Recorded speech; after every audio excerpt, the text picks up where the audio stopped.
Okay. All right. Good evening, everybody. It is 6:01 p.m. on March 16th, 2026, and I'm calling tonight's City Council meeting to order. Would you all please join me in the Pledge of Allegiance? I pledge allegiance to the flag of the United States of America and to the republic for which it stands, one nation, under God, indivisible, with liberty and justice for all.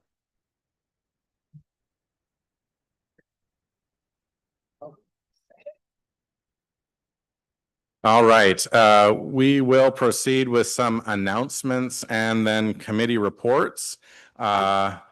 Just a little bit of an agenda review. First of all, we do have a couple of business items on tonight's agenda, including a couple of public hearings. Now, after we get done with some announcements, there's a public comment period. That's for anything that you want to talk about that isn't on the agenda. Then after that, we will get down to the public hearing, and that's your opportunity to talk about the couple things that are on the agenda, including the ACFL plan and our first quarter budget and capital facilities plan amendment. I will ask everybody at this point to silence all of your cell phones, including council members, so that we can get going in an uninterrupted fashion throughout the rest of the meeting. Now, if members of the audience signed up on the public comment sign-in sheet, we'll take you first at the time of public comment on the agenda. If you didn't, you can just raise your hand and we'll take you at that point. Okay, so now we'll proceed with some announcements, which is the cue to advance the slide. Okay, thank you. So the Anacortes Senior Activity Center has a couple of events they would like to promote coming up. First of all, there's a St. Patrick's Day luncheon tomorrow. Second, there is this recreational ukulele class for beginners, and that is Fridays, April 3rd through June 12th. And then a pretty important program that they offer is the Aging Mastery Program, which starts Wednesdays, April 15th and runs through June 3rd. All of these programs are available on the Senior Activity Center's website, which is anacorteswa.gov/556. You can see that there on the screen. So relatively easy to get there. Check that website out or stop by the center for more information. The Parks and Recreation Department is hosting the Egg Dash at Storvik Park. That's from 6 p.m. to 6:01 p.m.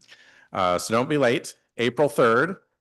I will give the announcement to start, and then I will disappear, and so will all the eggs. So if you're interested in that, and it doesn't really look like a lot of people in this audience are going to be dashing for eggs, but you may know a kid. Youth Track and Field also starts April 20th, and registration is open now for that. anacorteswa.gov/490 will take you to all that information. Our Community Development Block Grant Annual Plan, which we had a public hearing on last week, has a public comment period open from March 16th through April 23rd.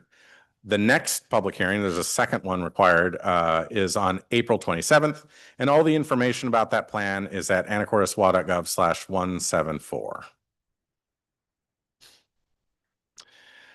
We have been promoting every week, and we're going to keep doing this until you have it burned into your memories. But if you want information on our capital projects, what's happening at 12th and Commercial, what's happening on South Commercial, various other projects and sidewalk projects and crosswalk projects, and including projects like the ACFL plan, you can find those at anacorteswa.gov/projects. We've tried to get more information out onto the website in a standardized format.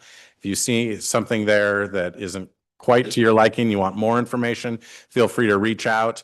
We will help get better and more information about the things the city is doing onto our website so that you've got an authoritative place to find that information.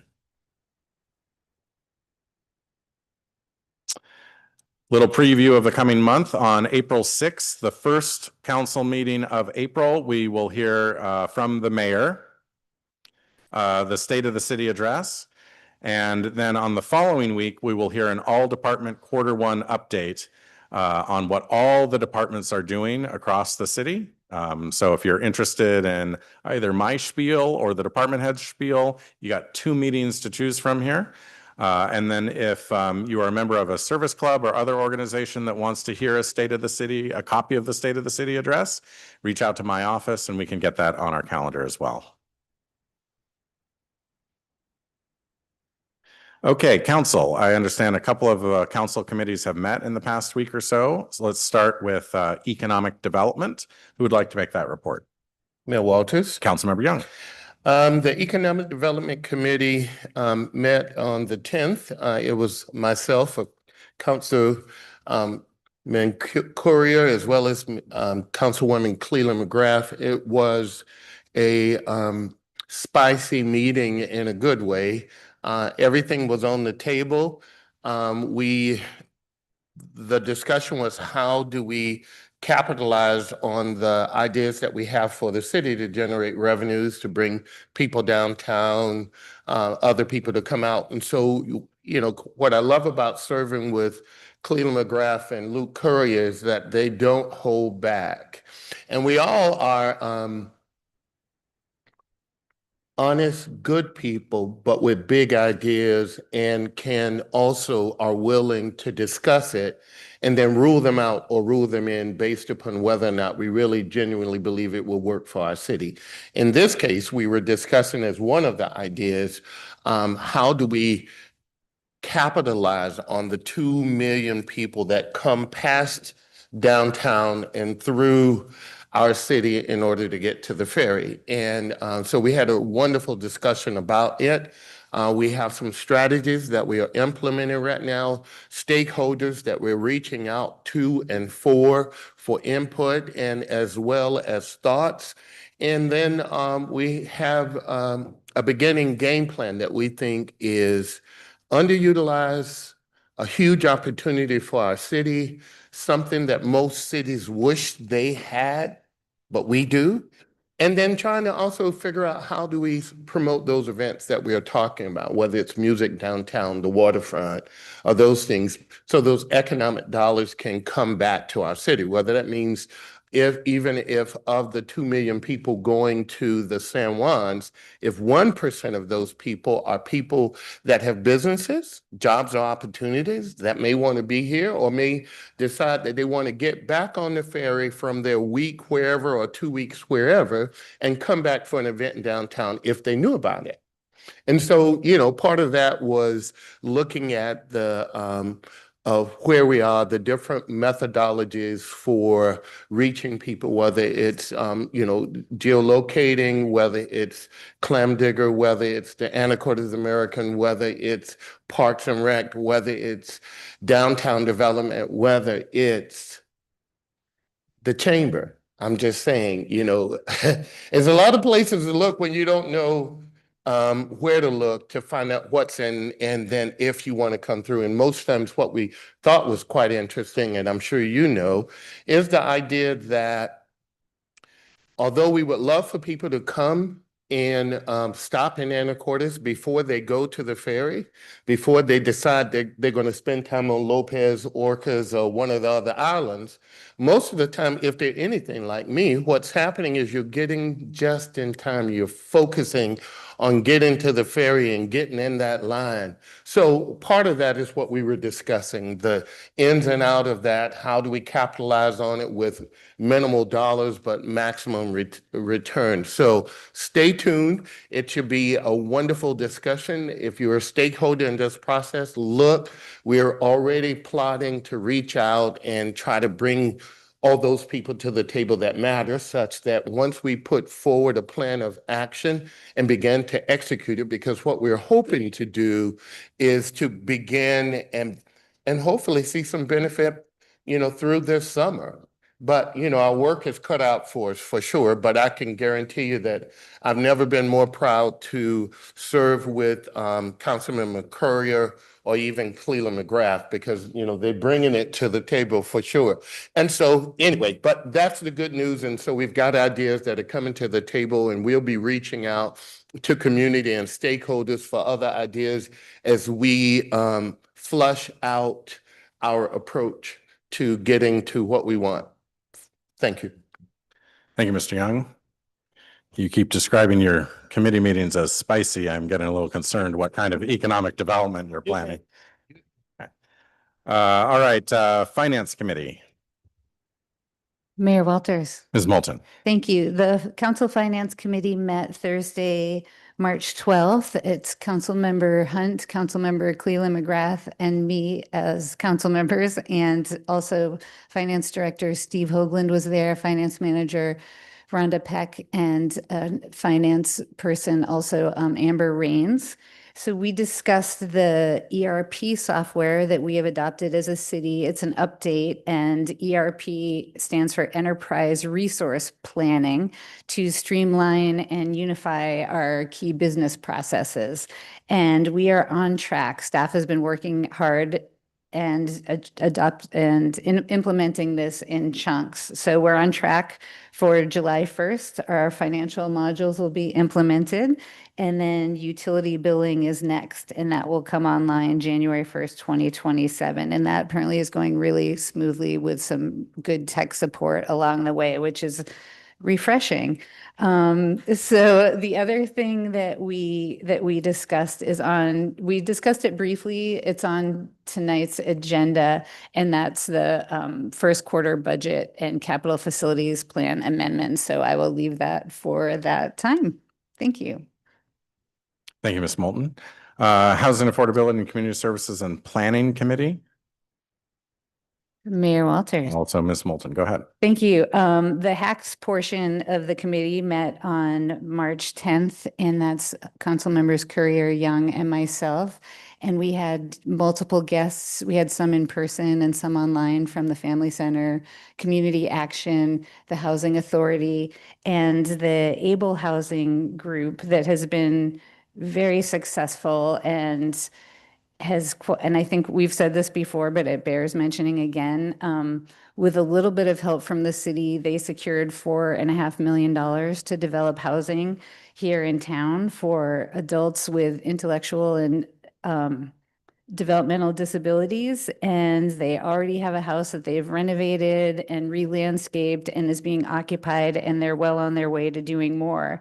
And currently there are 46 adults in Anacortes with IDD, and we found out at that meeting that there are 75 currently kiddos in the Anacortes School District. So this is something that's been a need coming for a long time. And this group is really knocking it out of the park in making things happen, because as the parents and caregivers age, these adults who are very involved in their community and have jobs, we see them, we talk to them, they're our community, and we want to make sure that they can stay here where they're known and connected. So it's really inspiring. Communities like Port Townsend and others around the state have been attending their meetings virtually as well, because they're doing such a good job. So also spreading these successful efforts, and so other communities can learn to do the same. So that's super exciting. We talked a little bit about the CDBG allocations that were presented a couple of weeks ago. That's the Community Development Block Grant that we get from the federal government every year, an amount of $105,000 to $110,000. And we talked with staff, Planning Director Coleman and Housing Services coordinator Stephanie Snyder, about how those allocations were recommended. It's really difficult, especially with such a small pot of money and people suffering cuts in funding and services across the board, to try to distribute that fairly. But I believe staff does a very good job of doing that, and tries to do the best that we can for our organizations who serve our populations in need every year and have been for years. So we discussed that. That was really great. And that will be coming back to us as a council after a couple of weeks. I can't remember the date, but anyway, yeah, so we'll be voting on that not too far down the road. So that's about it. Thank you. Thank you, Ms. Moulton. Clerk will note that Councilmember Cleland McGrath arrived at 6:15, and we now have everybody here. Public Works, Mayor Walters, Mr. Fantini. Yes, the Public Works Committee met just before this meeting at 5 o'clock. It was myself, Councilmember McDougall, Logan Lee, Public Works Director, and other staff as well. Some of the topics that we covered, one of which is on our agenda tonight, and that would be the contract award for the Public Safety Building HVAC improvements. I'm not going to go into too many details because it's going to be before us in just a few minutes here. Another very interesting item on our committee agenda was some pipe arch fixing that will be happening. Some of you may be aware it's like Anacortes lore that we have this pipe arch over on Whistle Lake Road that was installed in the late 70s, and it works as a blow off to relieve pressure. It's monitored at the water treatment plant, and there was a sanitary survey that was conducted. They do this every 3 years, the Department of Health, and they determined that there's a potential cross-connection issue, which means that could be disturbed by an intrusion from such fun visitors like bugs, rodents, and other critters. And so basically, they're going to be installing what's called a dechlorinating overflow security assembly, or DOSA, which is something that has a refillable dechlorinator. It goes on a concrete slab, puts in a screen. It can be cleaned. And so there's going to be work done on that pipe arch, which is being required by the Department of Health. The engineer's bid was at $550,000, but all of the bids, I think of which we had 3, came in at $260,000 or less. So let's hope that trend continues. And so that is going to be coming before us in a couple weeks for more information and a presentation. We were also told about 2 grants that we are currently trying to get, and we feel that we have a good shot at both. The first is a Washington State grant called Safe Routes to School program, and this would be for improvements along 22nd Street from J to M, and from J to M, and from 22nd to the high school. And that's going to involve ADA ramps, but more importantly, along that 22nd Street section, which is by like the tennis courts and everything, there's going to be a 10-foot multi-model path that is going to be put in. So it's going to make things safer, which is great. This is a $1.5 million grant, should we get it, and it's a no-match grant, which means the city doesn't have to put any money into it, which is also a trend we hope continues. The thing about this is state grants are very different from federal grants at this time. So a lot of federal grants, they have their own way to evaluate. State grants really are looking for equity for people. And so that's something that we capitalized on in this grant, because there'll also be ADA ramp improvements at the various intersections, as well as some good new lighting, like crossing lighting put in right there by the tennis courts, where I'm sure we're all very familiar. Kids during T-ball or baseball season tend to be very active on that street. So that's good news. We also are getting ready to apply for a grant that I think Councilmember Moulton and Councilmember Hunt will be very excited about as our avid bicyclists. It's a bike ped grant, also a state program with no match required. And what this is we're looking at putting in another one of those multimodal 10-foot paths on Oaks Avenue from A Avenue to Anacortes Mine Road. And this would be on the south side of the street. Now, I know everybody thinks of that area and they think of the Guimas Channel Trail. So I want to make sure it's very clear that the Guimas Channel Trail is still being, we're still going down that path. This is not looked at as a replacement or a fix. That is still a path that the mayor is working down. But this could be an additional good, safe area for that part of the road. This would create, the grant itself is just for a design, but getting that design would open up more opportunities from grants from TIB and other Washington programs. And we are in the process of applying. So fingers crossed that we receive that grant. Also, I know we talked about the alternative wastewater treatment plant options. And on March 23rd, there will be a presentation that we saw at our Public Works Committee meeting last month that will go over all of those options. And then after that, they will send out a survey to all council members where we can give our feedback. And the hope is that we will then have a work session around what path we want to take forward for the alternative wastewater treatment plant. So thank you. Thank you, Mr. Fantini. And I would note as well on that project that Mr. Fantini mentioned, multimodal path on Oaks Avenue.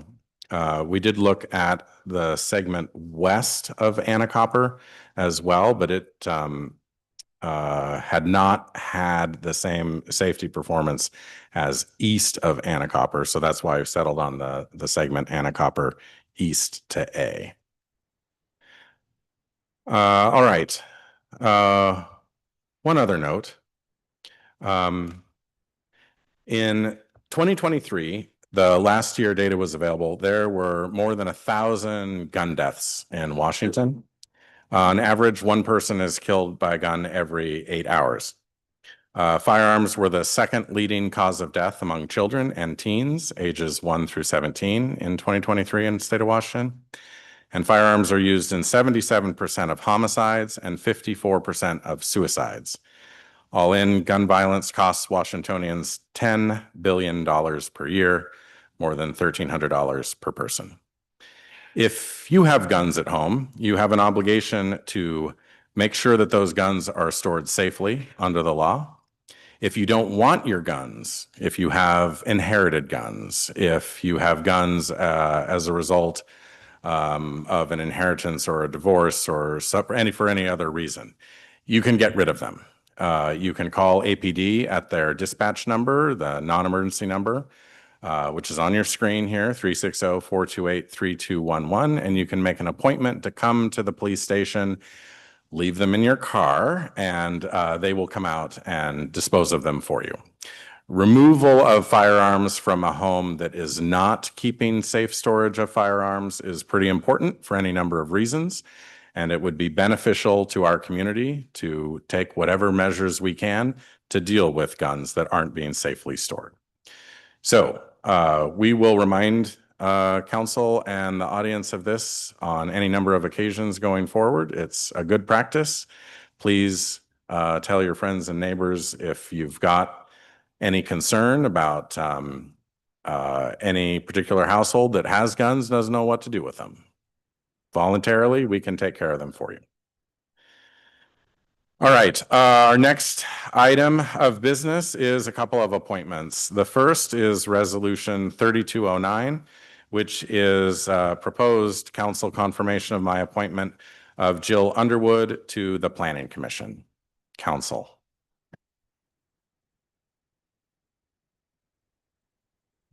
Council confirmation is Mayor required. Walters? Mr. Fantini. I move we approve the appointment of Jill Underwood. Second. I hear a motion and a second, which I'm going to characterize as a motion to approve the resolution, confirming the appointment of Jill Underwood to the Planning Commission. Any discussion? All those in favor say aye. Aye. All those opposed say no. The ayes have it, and Resolution 3209 is approved. The next resolution on the agenda is 3210.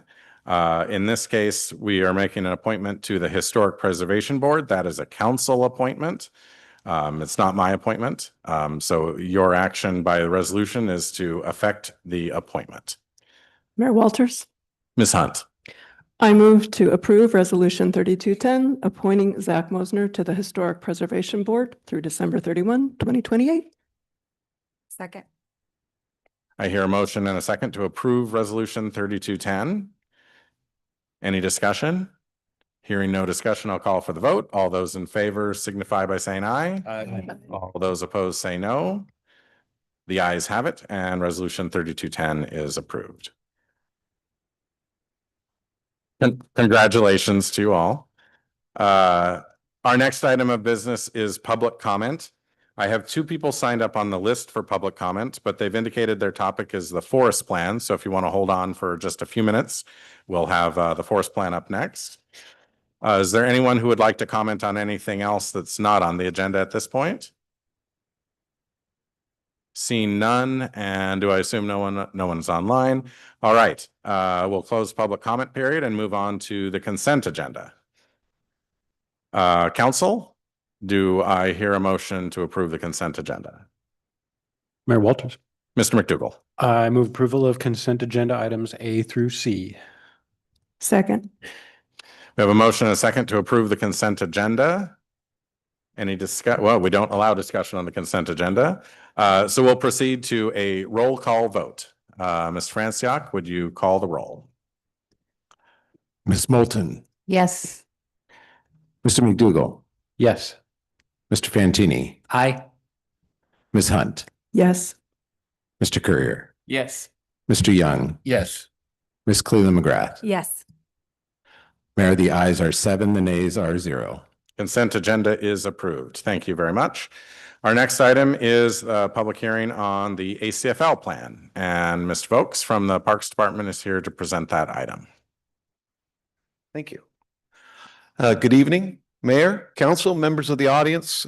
This is in fact the public hearing on the community forest plan, and you heard from me quite a bit a few weeks ago, so this is just a quick reminder of where we are and where we're hoping to go. Forest Board spent some time updating the November 1st, 2021 plan. That is the draft that you have now and that you have been receiving some written comments on. Greg and I have been working together to make sure all of those got to you. And if there's any questions about those, I can certainly help out with that. Just a reminder, we started this process a couple of years ago. We've had many comments throughout the process. It's no secret that people feel very passionately about our community forest lands, and it's a real privilege to be able to stand in the line of people that have helped take care of it over the years. So we will continue with that tonight. You're going to hear from a variety of people with, I'm guessing, a variety of perspectives on how we might continue to protect our forest lands. We have been through a fairly detailed public process. This is one example of, I don't know if it was a 15-page matrix we went through at one point with the Forest Board after the first round of comments. The draft you have in front of you was a second draft of the November 2021 plan. So the Forest Board went through a draft, we released that, did another round of public comments. That's how we got to the document that you now have and that folks are going to comment on this evening. So next steps, and I say we, the park staff, our intention is to come back here on April 20th and probably spend a fair amount of time going through a similar matrix, a breakdown of the oral comments, and spend some time answering questions and doing our best. That's assuming that the public hearing is closed this evening. That's certainly up to you and the mayor. So if the public hearing is continued, then that April 20th date could get changed. And that date was chosen simply because your agendas are pretty full between now and then. Again, on the Anacortes website, we have all kinds of things posted, years worth of comments, drafts. I did get word from Senior Planner Libby Grage today that our SEPA DNS on the current forest plan that you're looking at, there were no public comments and no appeals. So we've been through that part of the process. And with that, I can open it up to questions, but I'm sure you'd rather hear from the public than any more from me. But if you do have a question, I'm happy to answer. Just one detail on public comment. You had on the slide here that we'll take comments through tonight, and then you'll generate a matrix based on the comments we've received in this latest round. I think we might take comments for an additional week. So maybe Sure. through the end of the day, next Monday, just to make sure that people have an opportunity to contribute beyond the end of the public hearing tonight. And then anybody certainly is welcome to contact any member of the council at any time, but we will have to cut it off at some point to generate the matrix of comments. Yep. And it will take some time to generate that. So yeah. And so watch future agendas to make certain that April 20th remains the date that we return to this item. Okay, so Mr. Young? Yes.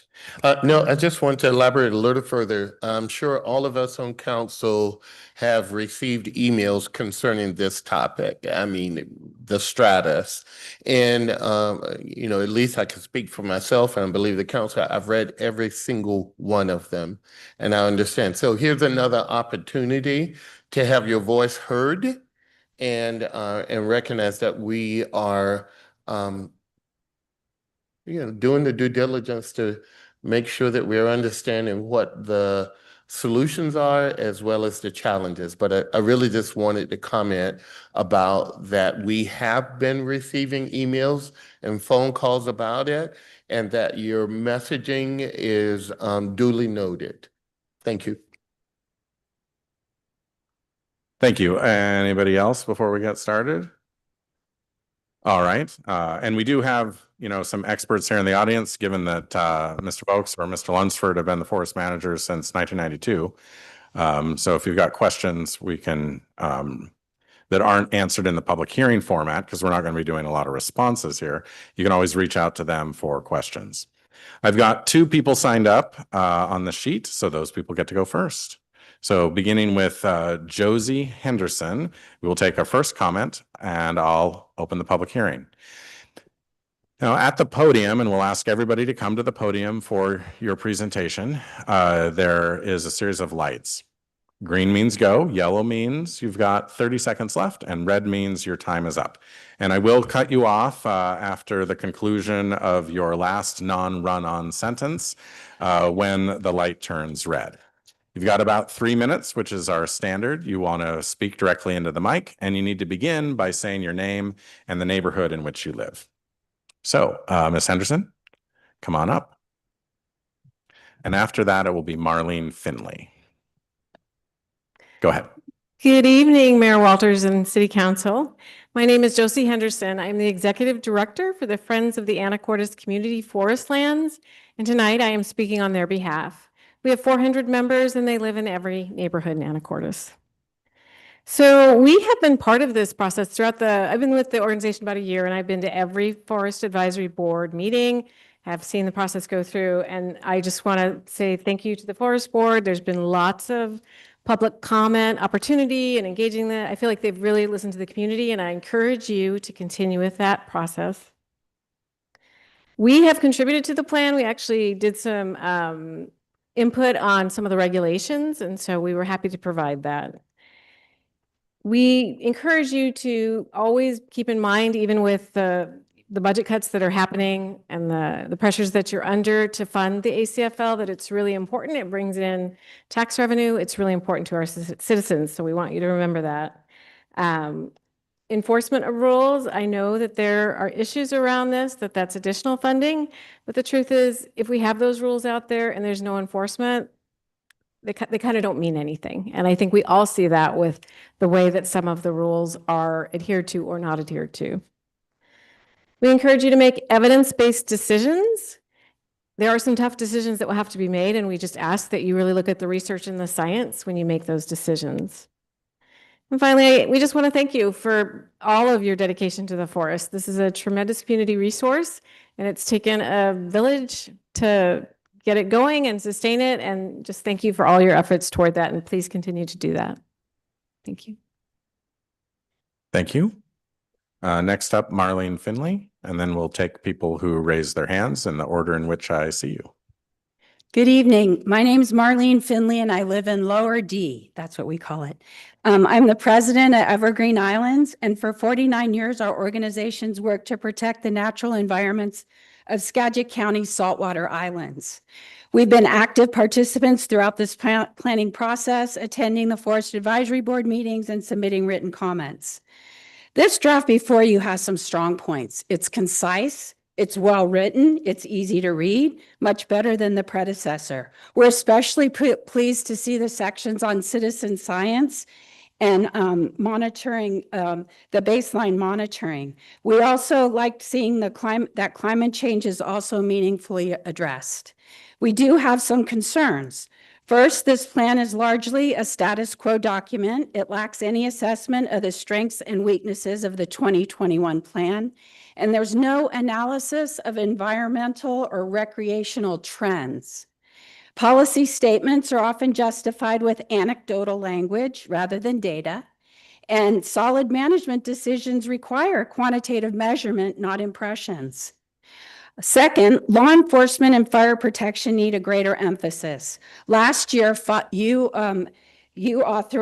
approved 5 new police officers, and the ACFL deserves a share of that presence.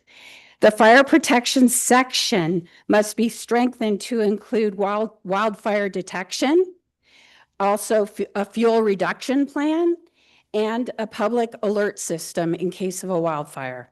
Third, the plan has no budget discussion, and without an honest accounting of staffing and resources, this is just a wish list. We need to know that the plan can be implemented.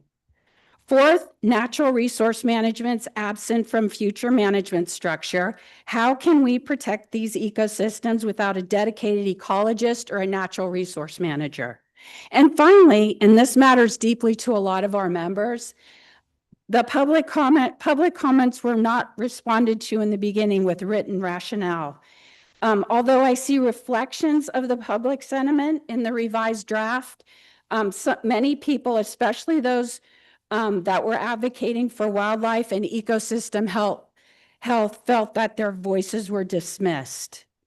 We urge the City Council, all of you, to please continue to require best available science for decision-making, to strictly limit new structures in the forest, and to thoughtfully evaluate and respond to public comments before approving this plan.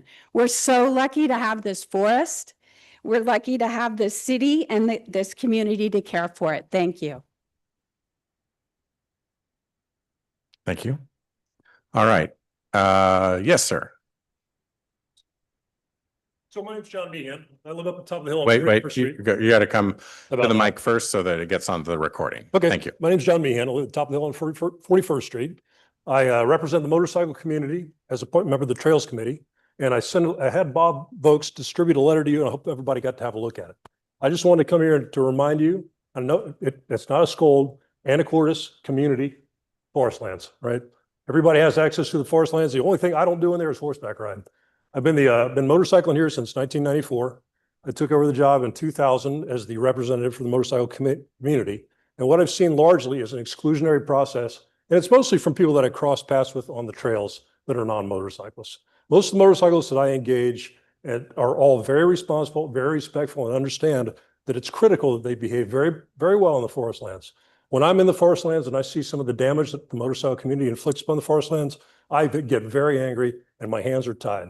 You have a wonderful staff here with the Parks and Rec Department under John Lunsford. They work hand in hand with me and the other members of the Trail Committee on a regular basis. And I think that if you give them the leeway to implement policy, and if you can bring forward a way for us to enforce and perhaps control some of the access a bit more across all user groups, maybe we can keep the Anacortes forest lands as pristine and nice as they have been for at least the last 32 years that I've been using them. Thank you very much. Unless you have any questions. Thank you. Thank you. Who's next? Come on up.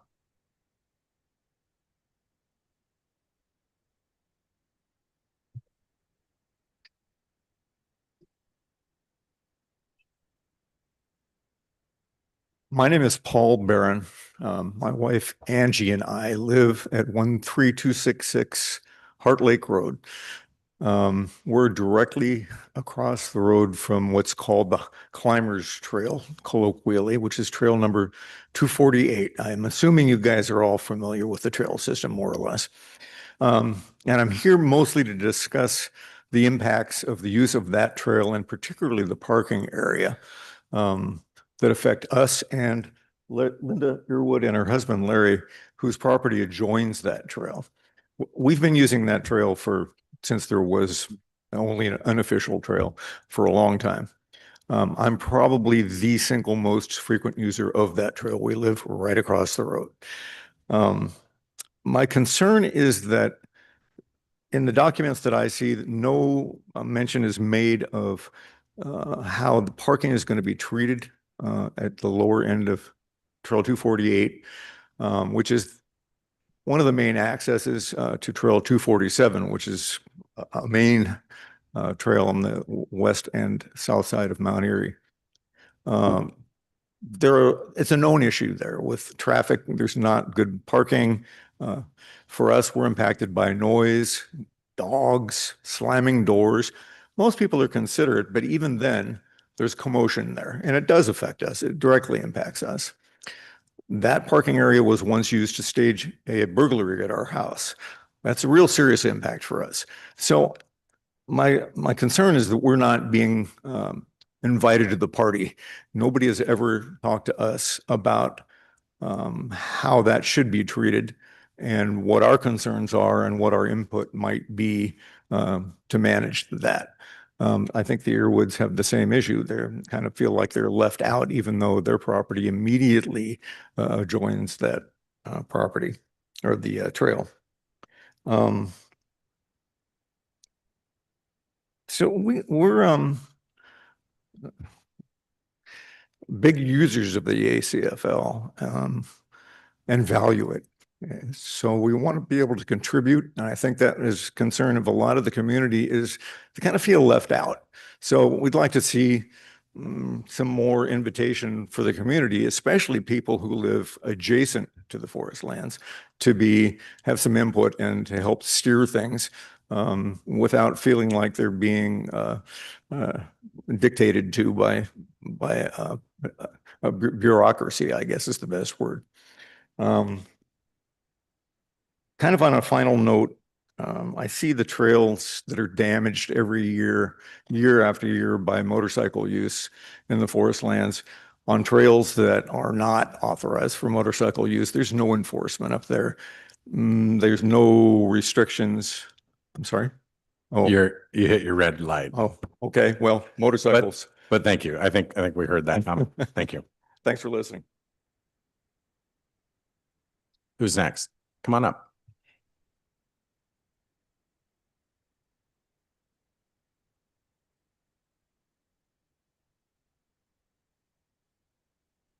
I speak in this.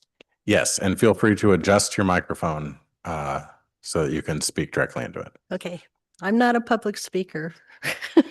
I'm not used to this. Okay. My name is Linda Earwood. My husband Larry and I live at 13223 Heart Lake Road. My house and property is alongside of trail number 248, and trail 247 runs along the back of our property also. I live in the county. My understanding is that the ACFL is planning to enhance the parking area for trail number 247 and 248 at the bottom of my driveway. The city's owned property is only 30 yards wide on which the trail fits, as I've been told. We already have people parking halfway in our driveway a lot of the time. Dogs off leashes running out onto our property and down our driveway. At times, loud noise by inconsiderate people late at night, since the time was extended until 10:30 at night. And overnight. Wow, this is so long. Yesterday morning, Sunday morning, before 6 a.m., I was awakened by lights coming through our windows of our house by people down at the bottom of our driveway. and at the bottom of trail number 248 from wearing large bright lights on their heads, which I called 911 non-emergency, asking what was going on, thinking maybe somebody had gone off the road on the other side, like we've had several times. Or maybe rescuers needing access of our driveway, which we've helped them out many times when somebody's gotten hurt on the mountain. I believe enhancing the parking area not only would impact us, but also the wildlife and the beauty of the forest lands. Hardly ever does the city come to patrol this area because we are about 300 yards outside of the city jurisdiction. I find it very sad that we are not or have not ever been informed about the trail, parking, or changes of 248, except after the fact by the Anacortes American paper, or this time by one of our very few neighbors that live out. We only have 3 neighbors on Heart Lake Road before you get to Lake Erie Grocery Store from the city. From the sign, it says you're in the county now. So I just wanted to let you know of my concerns, and I mean, we're always there to help. I mean, we've had, as I said, the ambulance, fire trucks, everything up there when needed. So we don't have a problem with that. I mean, who would? So, Perfect timing. okay, thank you. Thank you very much. Anyone else? Come on up.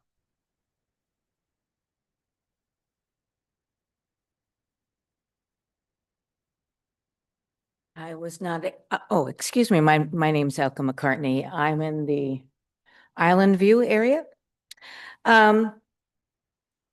If I'm not in the forest at least 4 or 5 days a week, don't even talk to me.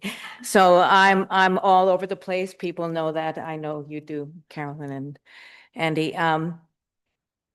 What I'm really concerned about, and I'm really glad that somebody spoke for the motorists and motorcycles. Excuse me, Mayor Walters? And Mr. Young.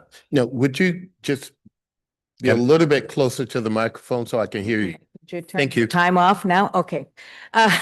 Hi. And Elka just be McCartney. sure to look this direction. It's very So, directional. my main points are signage, signage, signage. That's going to solve a lot of problems for the motorcycles. What I see is up in the 300 zone, there are some nice big signs that point the way for the motorcycles. But if you come the other way, 0. There's no signs whatsoever on the 302, none, 0, zippity nada. There's no signs coming from the other direction on 300. I hope you're hearing this, Bob One. And I think it's all about the signs. Also, at Whistle Lake parking lot, Heart Lake parking lot, there was no signage about the season for motorized vehicles, nothing. So I see guys up there all the time, and they just zoom right by me, practically run me over while I'm up there on the trails for peace and quiet. They tear up the trails, especially in the 300 zone. And I don't appreciate that very much, but I really think, besides, I saw cameras there at Little Round Top at one point, and I appreciated that. But I think better signage would really, really solve a lot of problems, and it won't cost much. So that's my comments for tonight. Thank you very much. Appreciate it. Thank you. All right, who's next? Come on up.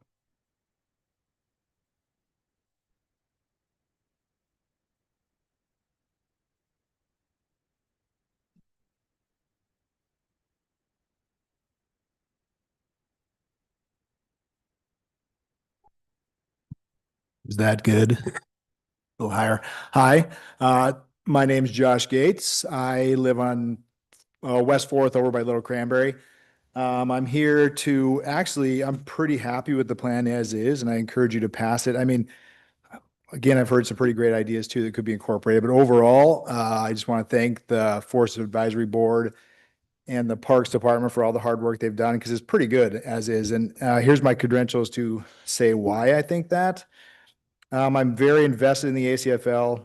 For the past 25 years, I've been a very active user. I have literally thousands of hours and miles in the forest. I'm the president of the local mountain bike advocacy group, so the Fidalgo Trail Riders, and we help the city organize a lot of maintenance crews, either big groups or small groups.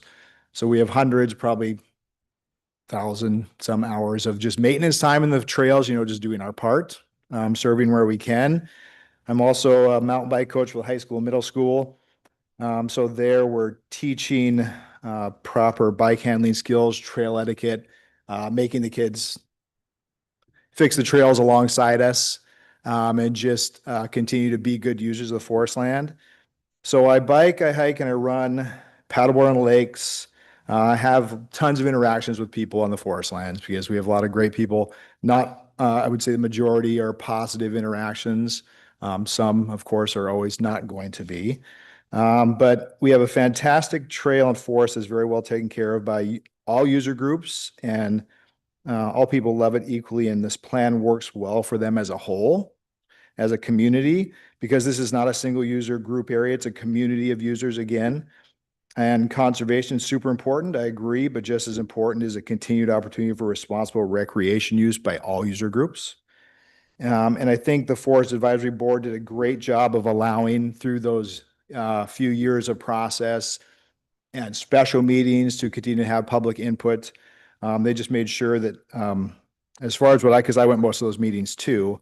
And if anybody here has, every month there's a meeting with the Forest Advisory Council where you can come and make your opinions known. So there's great opportunity there for that. So always open and incorporate, I think, what was needed for this plan. So really, I think in its current state with maybe a few tweaks, I think it's a very viable option until the next round. So for this section, I think it's good. Thank you. Thank you. Who's next?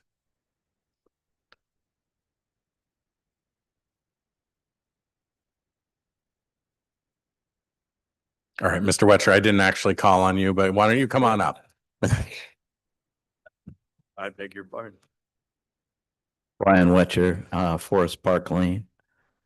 First of all, I would like to thank, from the bottom of my heart, the efforts that staff and the Forest Board members and the community put into this document that you have in front of you.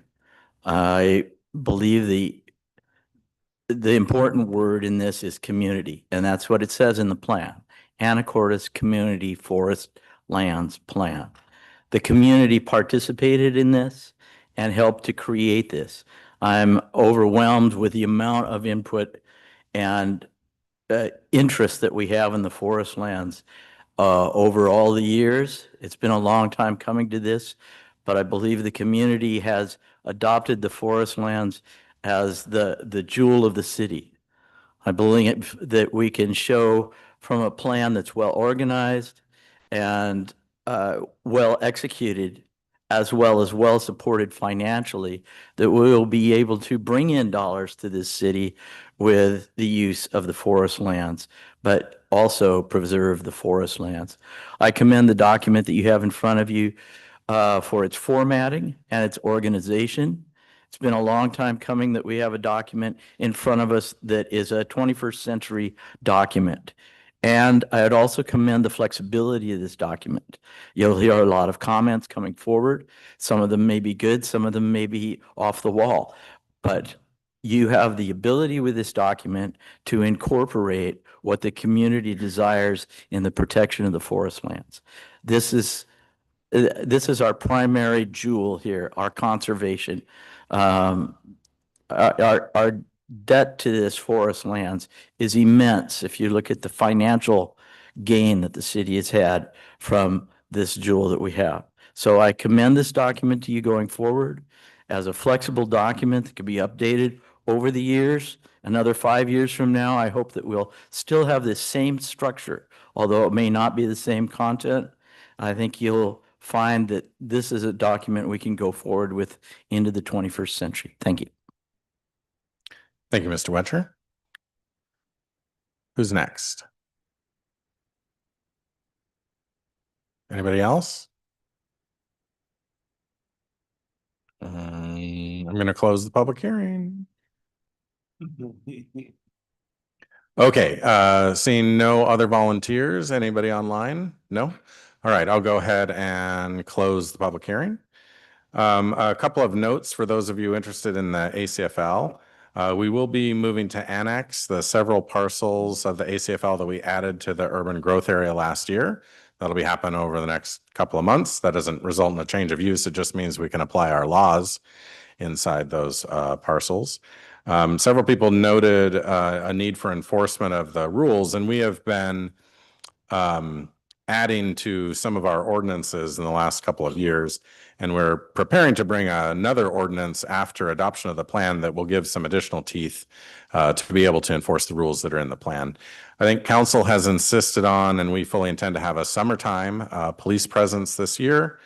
We already do have security cameras in some of the parking lots, and we'll go from there in terms of expanding the ability to enforce the rules in the ACFL.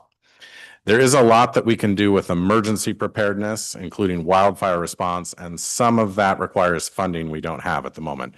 But you will see a significant emphasis on emergency preparedness citywide, and that'll include the ACFL in the coming months.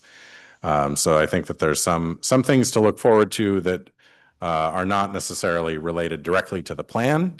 We will now take your comments on the plan and those that you provide over the next week, add them to the matrix, and we'll bring that forward to City Council next month for a review and City Council determination on how to proceed. Thank you all. We are now moving into the public hearing that I know that you all are actually here for, and that is the first quarter budget and capital facilities plan amendments. And that will be Mr. Hoagland, our City Finance Director, who will introduce that item.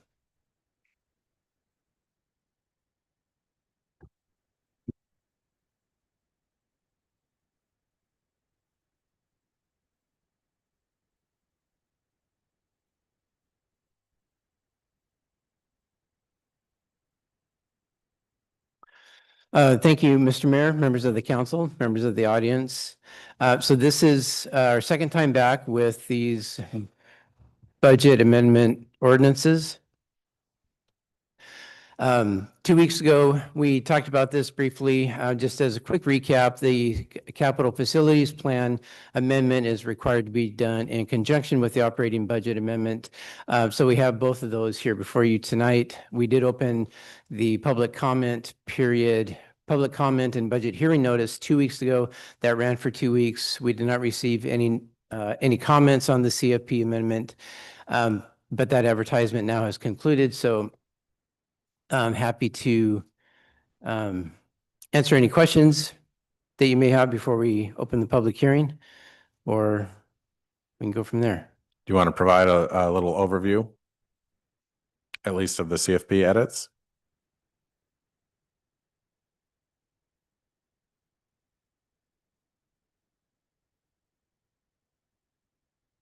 Certainly.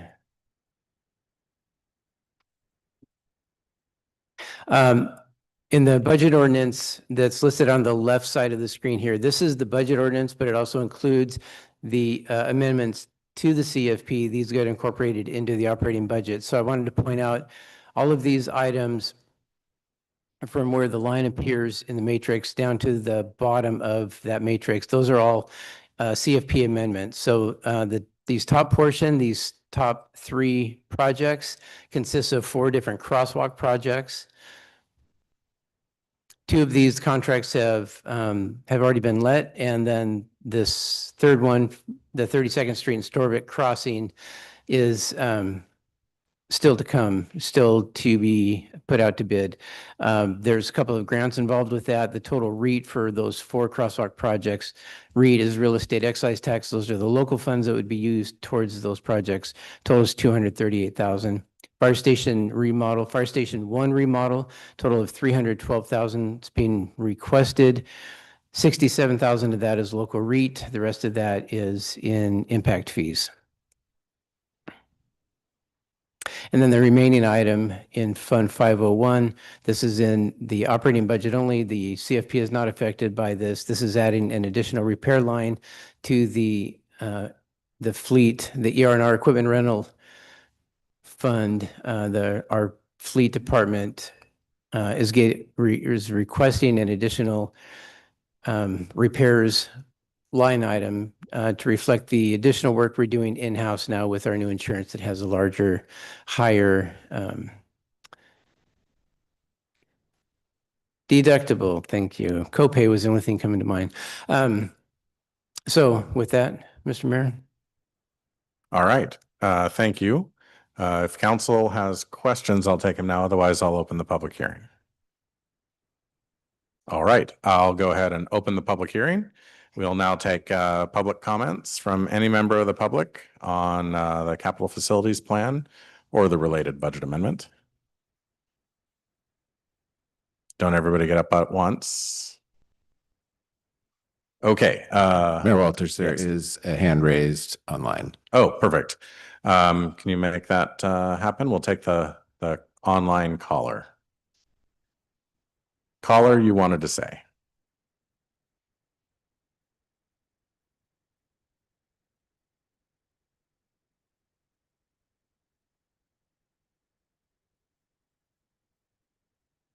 Hello, can you hear me now? Hello. Yes, go ahead. Okay, I'll start. This will be really quick. My name is Tarno Hanna. I live on West 4th Street. Name of the neighborhood is, we call it Rock Bottom. People call it Guima's View. It's the West Streets. I wanted to thank both staff at the city for amending the CFP here. It looks like we're really focused on high value, high impact investments, focusing on those rewards that can come out of pedestrian improvements here in the city. I think this is a great strategy when we're looking at, difficulty in a funding environment. I just wanted to say I really appreciate the time and energy that went into making these changes. Thank you. Thank you. Anyone else? Nobody else online? All right, I'll go ahead and close the public hearing at this point. Council, how would you like to take these two items? Mayor Walters, Ms. Hunt. may I comment on the Fund 105 items? So we, as council, have approved 2 of those contracts already that are listed on ordinance 5023, and we will very likely approve the final one because we have great grant funding for that project. We're all in favor of that. All those projects serve the transportation goals of pedestrian and bicycle safety, which we're all in favor of.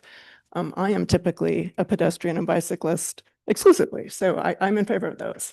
But none of those happen to get into the 2026 budget, nor in the 2026 year of the 2026-2031 CFP. In order to avoid budget creep and potential REIT shortfall for other things that are going to come up this year, I advocate removing $200,000 from the 2026 budget for line item 105-720-595-6163. And you're not supposed to remember what that is, which is the money we have in the budget to fund sidewalks and bikeways improvements. And we'll let these projects that we've already approved use those funds. That's my suggestion. Then we can proceed with them with having very little net effect on the budget. That would also entail removing $200,000 from the 2026-2031 CFP for the annual sidewalks and bikeways program. Mr. McDougall pointed out when we talked about this 2 weeks ago that grants get awarded even since we developed the 2026 CFP. And we may have more grants come our way. Our staff has been super successful with getting grants. We heard about that from Public Works Committee tonight. Some of those do require matches. And I'd really like to make sure that we have REIT funding available for matching if we need to. So I intend to move to make that amendment to these ordinances, but but I'd like to hear what other council members have to say. Mayor Walters. Thank you. Mr. Fantini. I totally agree and kind of had that same thought process as I was reviewing everything that's in the CFP that would be funded by REIT. And because what Ms. Hunt is talking about are things that we do every year, missing it this year, I mean, it'd be great to do it, but with the budget restraints that we're having, I think this is a really good move, pivot, if you will, to make. Totally support it. Thank you. Mayor Walters. Ms. Moulton. I agree with Ms. Hunt and Mr. Fantini that I feel that the $200,000 from the sidewalk program fits here for pedestrian safety. So I would be in favor of that as well. We know that REIT is shrinking, and this is to me, a really good way to preserve some of that for other needs while still using money dedicated towards sidewalk projects for these pedestrian safety projects. Mayor Walters. Mr. Young. I'm also in agreement, but what I really appreciate above all in this discussion was how Ms. Hunt brought it up, because this was a bit new for me, and I appreciate how she described the utility of having the money, the long-term benefit that comes to the city from being able to leverage this money. We all know that, like any other city, we're having to make some tough choices, and those tough choices are sometimes on things that we care about, but simply put, we don't have the revenue. And if we were already talking about how we can leverage these dollars for additional dollars, so I appreciate that. And so, thank you for bringing it up the way you are and hearing the input from, my fellow council members. And so, I really think it's prudent and a great way to ensure as best as we can that we have the resources necessary for these projects, but also at the same time, the resources necessary to leverage this opportunity for others. And so I'm very much in support of it. And thank you for bringing it up the way that you did. Thank you, Mr. Young.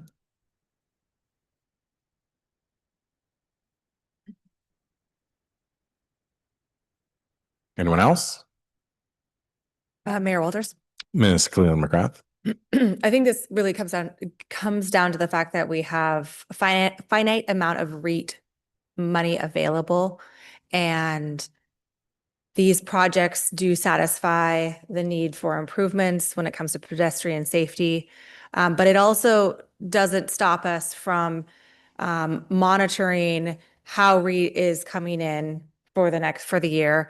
I think this is a great example of the fact that we are going to start doing some of our study sessions. We're going to have a first quarter update from all of our directors in April. And this is really, to me, as someone who feels this is probably a good move, is that it allows us to be really clear with the public and with staff that we have to be very careful with the dollars we have.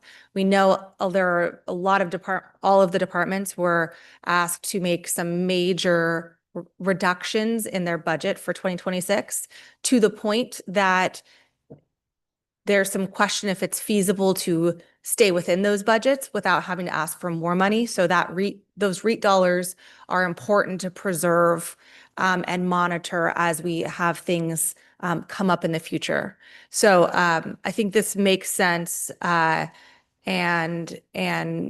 with the need to monitor and make sure that our dollars go as far as possible and preserve the goals we're trying to achieve. So thank you. Thank you, Ms. Cleland McGrath. And I would just add on to that it's not exclusively about being careful with the money, because that does imply if you were less careful that we might get into the situation that we're in.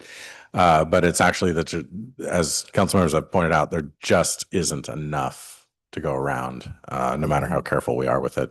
So hard choices have to be made, and council has suggested some hard choices here.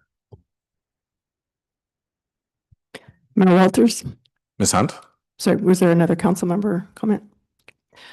I move to adopt ordinance 5023 with an amendment to reduce the REIT transfers in from account 105-720-397-0000 by $200,000 from 238,292 to 38,292, and to add a line item showing a deduct of $200,000 from expense line item 105.720.595.61.63. Second.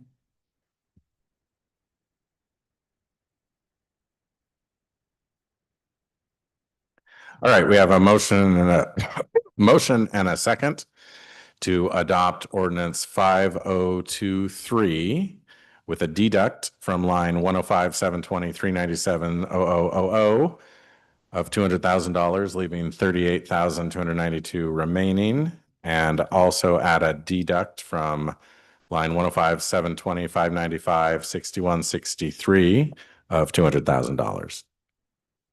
Ms. Hunt, did I get that right? Absolutely. You're welcome. Now, council, you will need, if you were to adopt the CFP, you will need to adopt this CFP at the same time as the budget. We can take that after this. The statute says concomitantly, but is there any discussion on the proposed motion on the floor? Mr. Hoagland, does that make sense to you? Do you have any commentary at this point? No, that all makes sense. I think the only question I have is if you would want us to make those edits and bring it back next Monday, or just trust us to make those edits and then approve conditionally tonight. Well, council suggested we're going to approve it tonight, so unless we all vote no, sounds like we'll be making that happen today. All right. If there's no discussion, we'll go ahead and take a vote on this ordinance. It will be a roll call vote. Mr. Franciac, please call the roll. Mr. McDougall? Yes. Mr. Fantini? Aye. Ms. Hunt? Yes. Mr. Courier? Yes. Mr. Young? Yes. Ms. Cleland McGrath? Yes. Ms. Moulton? Yes. Mayor, the ayes are 7, the nays are 0. The ayes have it. That ordinance 5023 is approved. Now, 5024. Council. Mayor Walters, Ms. Hunt. I move to approve ordinance 5024 with an amendment to add a fifth line item to delete $200,000 in 2026 of REIT for the annual sidewalks and bikeways program. Second.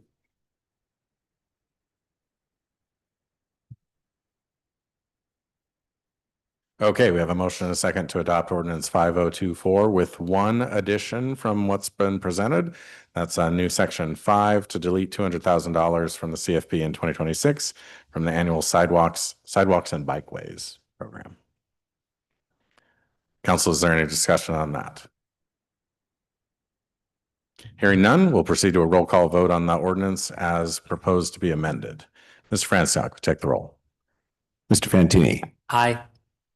Ms. Hunt? Aye. Mr. Courier? Aye. Mr. Young? Yes. Ms. Cleland McGrath? Yes. Ms. Moulton? Yes. Mr. McDougall? Yes. Mayor, the ayes are 7, the nays are 0. The ayes have it, and that ordinance as modified is adopted. All right, we'll move on now to other business. We have first up a contract award for public safety building HVAC improvements. And we are going to talk to the Public Works Department about the fact that they put improvements in the title of all of their projects.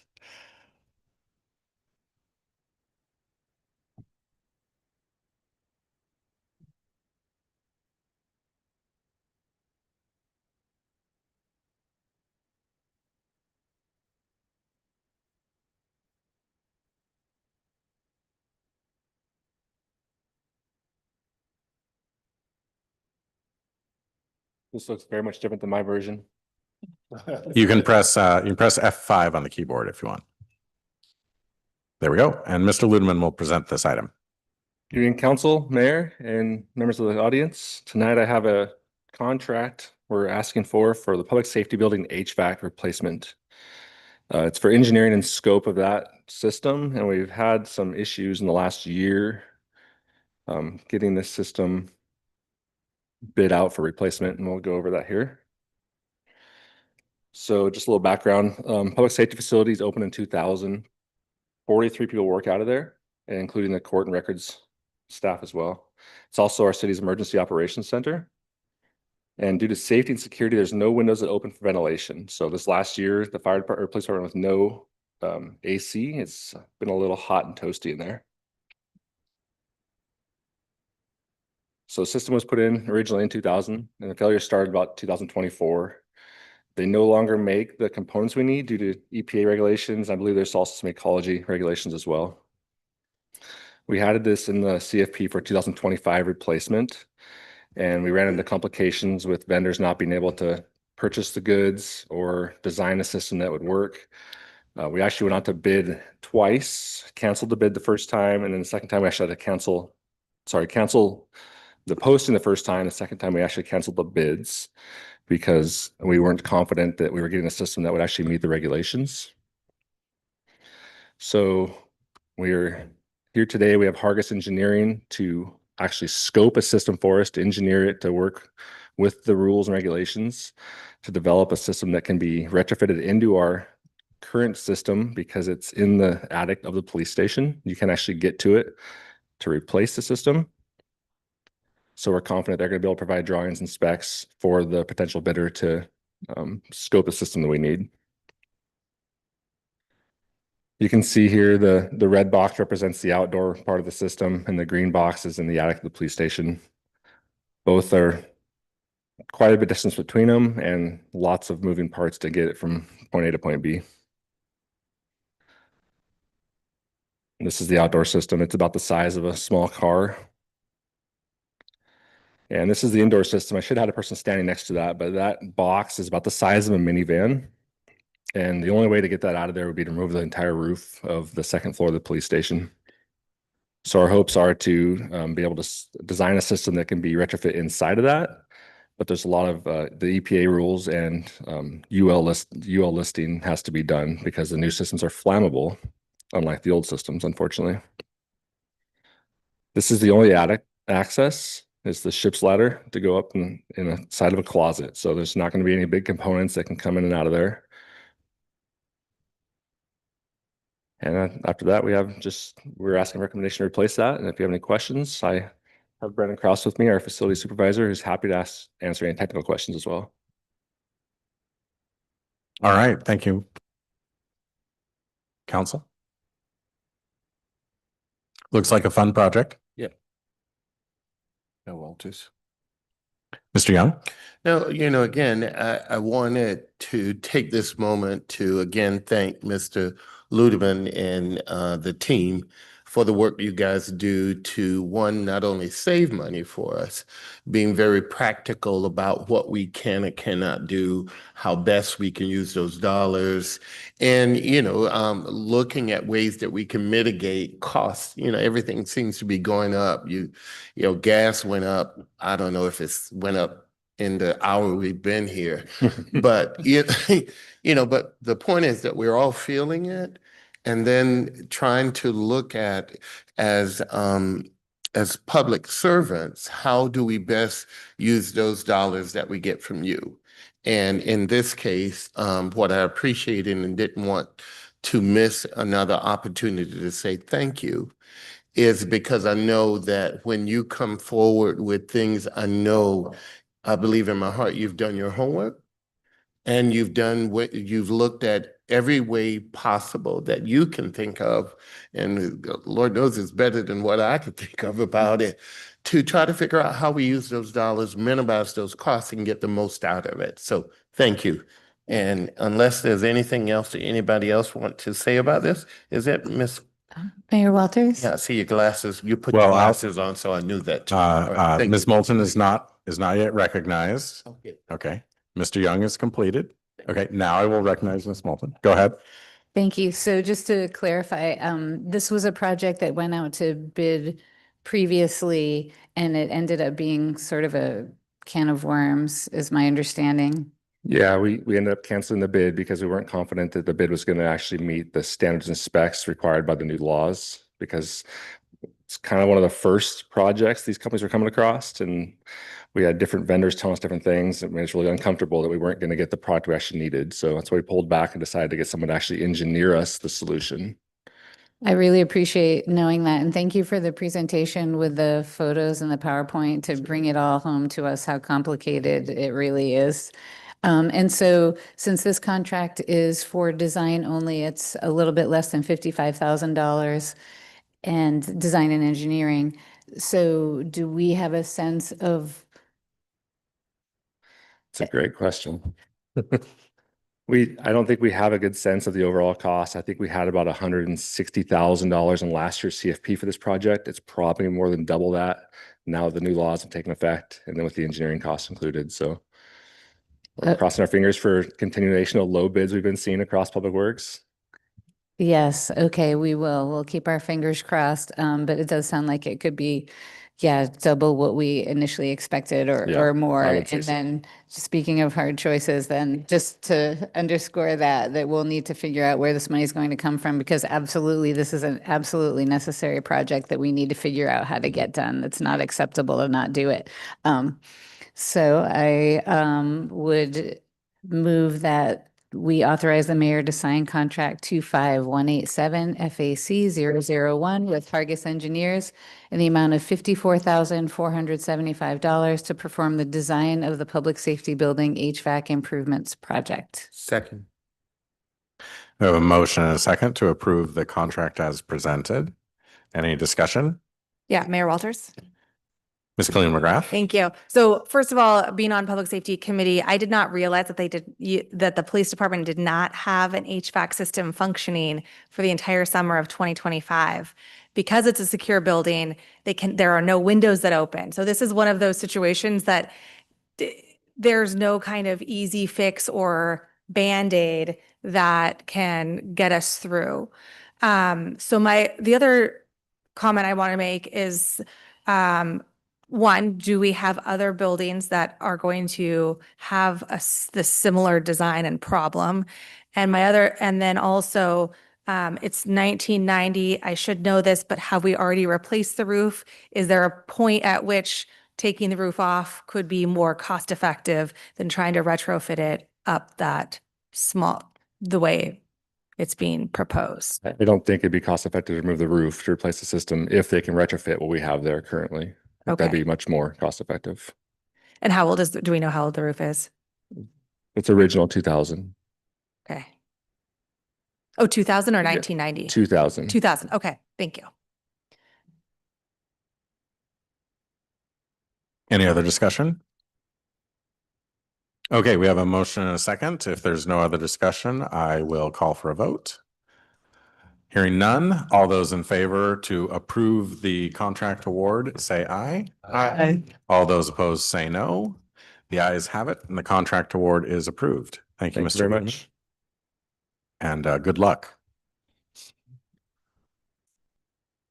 All right, our next item is a presentation on our downtown streetscapes project. Our planning director, Mr. Coleman, will introduce this item, and then we will hear from our consultants. Good evening, council, members of many members of the public that are here for this extremely important topic. My name is John Coleman. I'm the director of the Planning, Community, and Economic Development Department. And a little background on this story. This project is the city hired a consultant to look at our downtown streetscapes, which is our downtown environment. Our streets, our sidewalks, our building frontages, our crosswalks, like everything that people interact with when they're in their downtown environment. So with the eye to make recommendations on how we can improve our downtown streetscapes to improve tourist experience, economic development, and all the things that make cities wonderful and places where people want to be. So for the past many months, the first 40 feet, our consultant has been working with the community We've had 2 open houses and many, many, many stakeholder meetings with building owners, organizations downtown, business owners downtown, interested organizations in the downtown area. And they've been crafting ideas that we could possibly implement as a city that will help improve our downtown streetscape and all the good things that come along with that. So today, Jason Graff of First 40 Feet is going to be presenting some of their ideas. I'd like to just also point out, these are, at this point, these are ideas. The consultant will be asking for council feedback on, taking your temperature on some of these ideas, like some of the big concepts. Is that something the council is going to be supporting, or are we down the wrong track? And then maybe also some, for some of the ideas, maybe some priority lists based on, how much things might cost and availability and impact on the community. Basically trying to figure out our best bang for the buck in the long run. And then, so they're going to be giving that presentation today. We will also be having public opportunity for public to comment on this. So presumably after the presentation from First 40 Feet and some discussion from council. So that's how we're going to go through this tonight. I also want to remind people, like, these ideas that are being presented, these are not things that are necessarily going to happen. We still need to figure out funding and all of those good things before they happen. And we're still taking public input on the ideas. So nothing is happening yet. You can see we have a lot of people here. There are definitely concerns about some of the ideas, so keep that in mind. And with that, I will introduce Jason Graff with First 40 Feet to take it from here. Great. Thank you, John. Thank you, John. And in a moment, we'll turn it over to Jason. Council, I'd ask that you hold your comments until Jason invites them after the conclusion of his presentation, and or at any appropriate time along the way when he invites those comments. And then we'll have comments from the public after that. Jason, go ahead. Thank you, Ryan. Mayor, can you all see this image pretty clearly? It says City of Anacortes Downtown Streetscapes Plan. Just give me a yes if that's We all can clear to see the everyone. presentation. If you could move your mic maybe a little bit closer to your mouth. Okay. We Yeah. might, Does that help? that's a little bit louder for us. Thank you. Okay. Perfect. I'll try to keep it there. Well, thank you everyone for having us. This has been an exciting project. It's been an effort really between the city and the Downtown Anacortes Association, the Creative Arts District. The Parks Department has played a key role in helping direct some of the ideas here, as well as the port. We've had some recent conversations with businesses at Fifth and Seventh, and those have also helped craft some of the recommendations that we want to bring forward to you tonight. So generally what I'm sharing are kind of the big ideas that came out of the engagement process, and a series of recommended actions that we would like to pursue. And this is an opportunity to sort of test where the council might sit on some of the direction of the plan and some of the elements that are incorporated in it. So let me get going with the presentation. Our project really is focused on Commercial Avenue. How do we continue to enliven that as kind of the center of the community, looking at not only the streetscape and opportunities to increase the safety and comfort of being on Commercial Avenue, but also things that we can do to continue to enliven the edges, the great historic buildings and adjacent character. We've been asked to look at managing the street, looking at some of the issues of access and providing some opportunities to provide future enforcement and direction of the streetscape itself. And we've also learned a lot about the things that are happening just off and outside of Commercial Avenue that's bringing a lot of people in the downtown. That's the farmers market, the new port redevelopment. Cosland Park serves as a great destination, as well as the library. And there's really all these component parts feed into what is the experience of being downtown. So while we're focused on Commercial Avenue, we also have our eye on those things that bring people into the downtown and also connect into areas like Fidalgo Bay and Guimas Ferry, these all contribute to the experience of downtown. And so we're going to kind of reach out to those edges as well as we look at the corridor itself. We began the project in August 2025. We've had a community workshop back in October to identify issues and opportunities and values.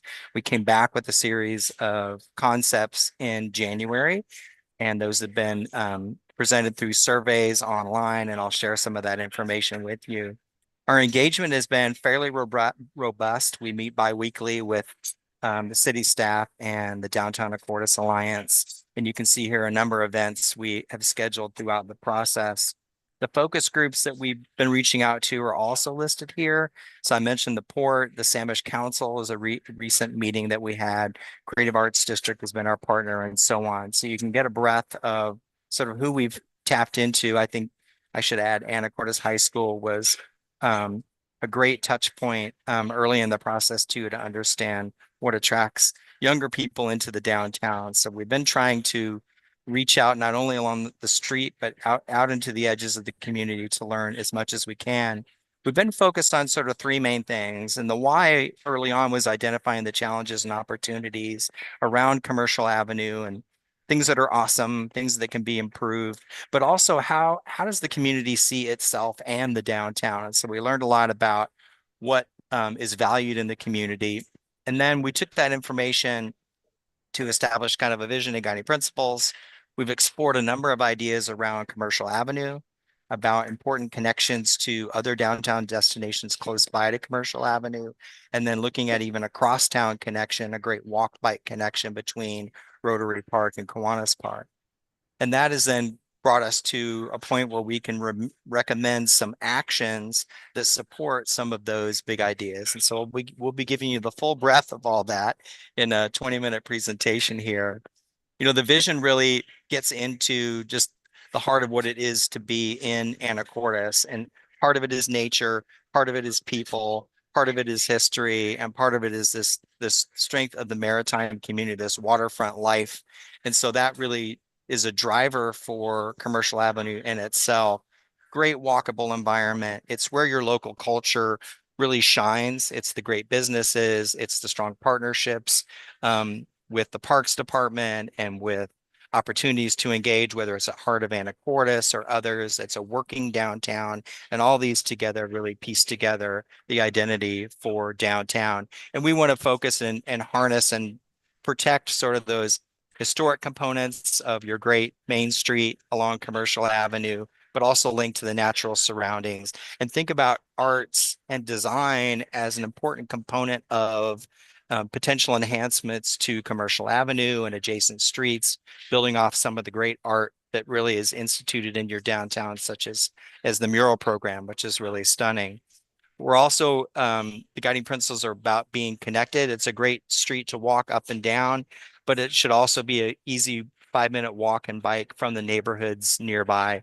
And so keeping Commercial Avenue as connected with auto, walk, and bike is also a priority. And in the end, how do we strengthen Commercial Avenue as the heart of the community?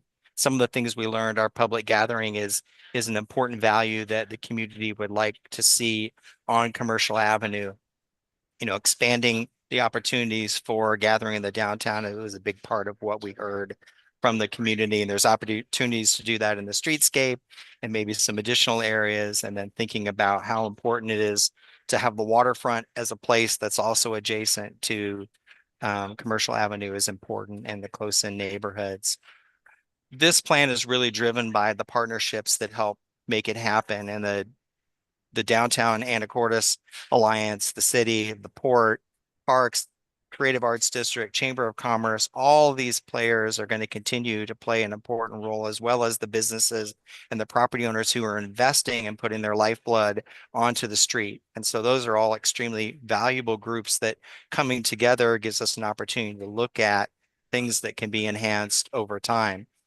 The preliminary concepts I'm going to share with you, which I call the big ideas, are really focused on three things: strengthening Commercial Avenue as the heart, improving connections to some of these key destinations that you see on the map here, and really thinking about supporting an enhanced downtown experience. So not just Commercial Avenue, but connections to the waterfront, connections to Fidalgo Bay and the great parks that surround the downtown. What we found as we focus on Commercial Avenue is that folks were dialed into, from an opportunities and constraints perspective, thinking about making the walkability of downtown really kind of a primary aspect, and thinking about curb extensions and increasing the visibility of pedestrians crossing the street, creating that additional space at intersections was an important consideration. And so we looked at Commercial Avenue in particular, instituting curb extensions at each of the intersections between 10th and 3rd, adding elements such as additional striping for bikes, for instance, in the roadway to enhance that component of the streetscape. And in general, looking for opportunities to slow traffic speeds a bit. So the curb extensions play a role in that. We also explore the idea of a traffic circle. These also tend to slow traffic down at intersections. These are small circles. This is not a roundabout by any means, but more of a neighborhood scale that you might see. And so those ideas translated into some basic forms for the intersections here, looking at not a capital infrastructure improvement, but more of a demonstration project through paint on the ground to establish these intersection enhancements, and working with the DAA and the Creative Arts District and the local community to implement some of these initial measures. We were told early on that this is not a capital infrastructure project, that this is really a tactical opportunity to explore some ideas and then over time work those into future funding for projects down the road. But this is really testing a variety of different opportunities in the downtown. Another piece we're focused on is the furnishings within the streetscape itself. And you have just some wonderful existing, what we'll call a kit of parts. The trash cans are really amazing. Lighting is in the street. The parklets have played a role, albeit a bit of a love-or-hate relationship, but nonetheless, that's played a role in the street, as well as your bike racks. And the idea is, can we develop maybe a more robust kit of parts that adds additional seating opportunities as kind of a toolkit of amenities that you can add in over time to enliven and the experience of being on the sidewalks, and looking at color and variability of certain types of furnishings that might be a kit of parts that the DAA and the city could look to partner in building this repertoire of furnishings that can be implemented on the streetscape or potentially in curb extensions and other locations. Lighting is another aspect of downtown that's really exciting. It's an opportunity to work not only with, for instance, the Chamber or DAA, who do lighting for the holiday season, but also thinking about embedding this into nighttime and year-round embellishments up and down the street. And this is partnerships that likely could be with businesses and property owners, as well as with potentially the city and partners such as DAA and others. But we know lighting contributes a lot to downtown. We've learned quite a bit about the streetscape itself and the desire to keep an open path up and down the street. There's competition for space in the sidewalks today, and this image is pretty representative of what we see. And so the plan will look to instill some management practices and enforcement of the right of way to make sure we're keeping a good open path up and down the sidewalk. And we know there's instances where there's some impediments, and so we want to identify those. City staff have already been working on that, identifying where those exist, and try to create a framework where we can keep good clear path up and down the sidewalk.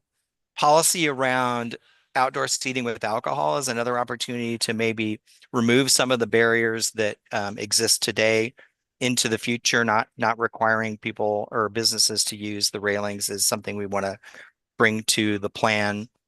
Another element is of the physical streetscape is also thinking about activation, and how can the experience of downtown be an opportunity for you to tell the story of the port or the marina or the Samish tribe, the first peoples of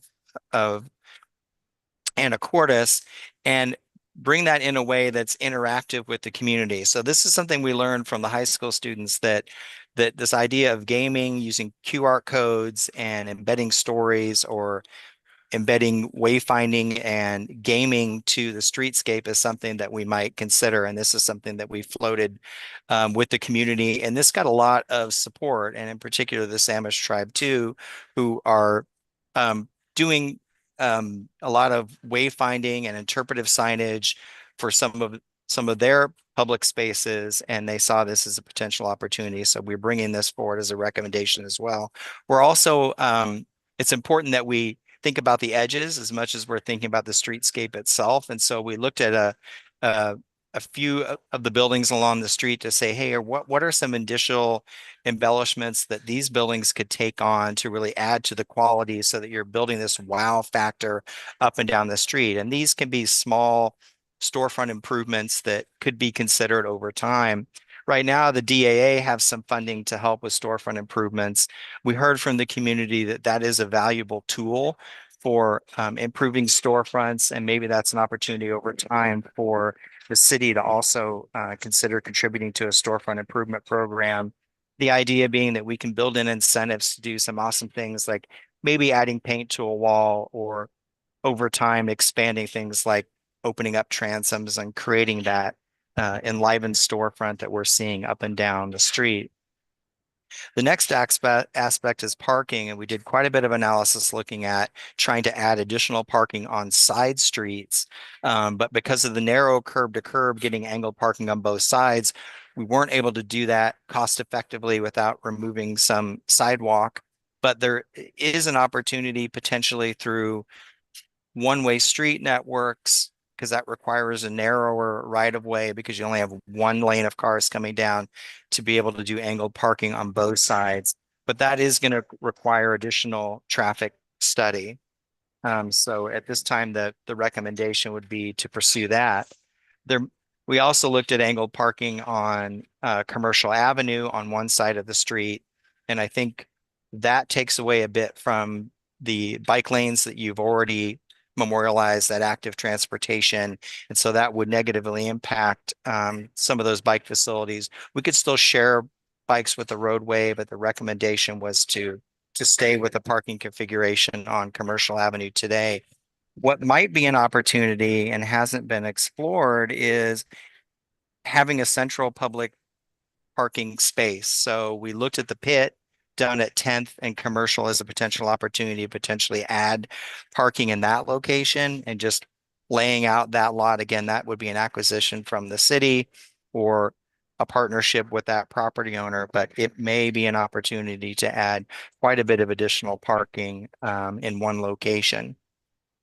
We then explored public gathering as a key component, and we're really excited about the Marina Plaza, which is coming on board. So that coordinated effort between the port to bring in that new event center, to realign 9th and Market Street. At the same time, the Parks Department is expanding the Maritime Plaza, and we know this is going to be a great sort of centroid of activity in the downtown, and connecting that back or identifying other opportunities for public plaza places we explored. So the Heart of Anacortes is one location that we'd like to look at additional programming of that park space. For instance, the Fifth Street Plaza is a concept that was explored in the right of way, and we'll look at what that concept entailed.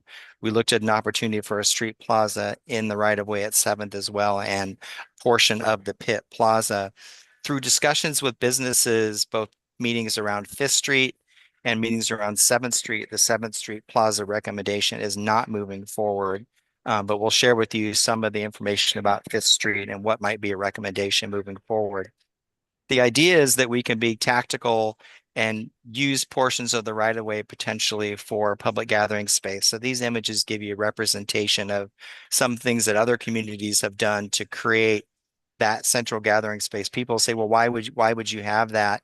It's such a great element to meeting friends and family in downtown. It's a great opportunity to sit with your kids and take a break. We've heard that it's a great place for husbands to park themselves while others are shopping, and it keeps them in downtown longer. So public plazas and gathering do play an important role in keeping customers downtown and bringing people back to the community. We just wanted to earmark again that the Marina Plaza project is going to be a great addition to downtown, and they're already looking to create some of those great public spaces at the waterfront.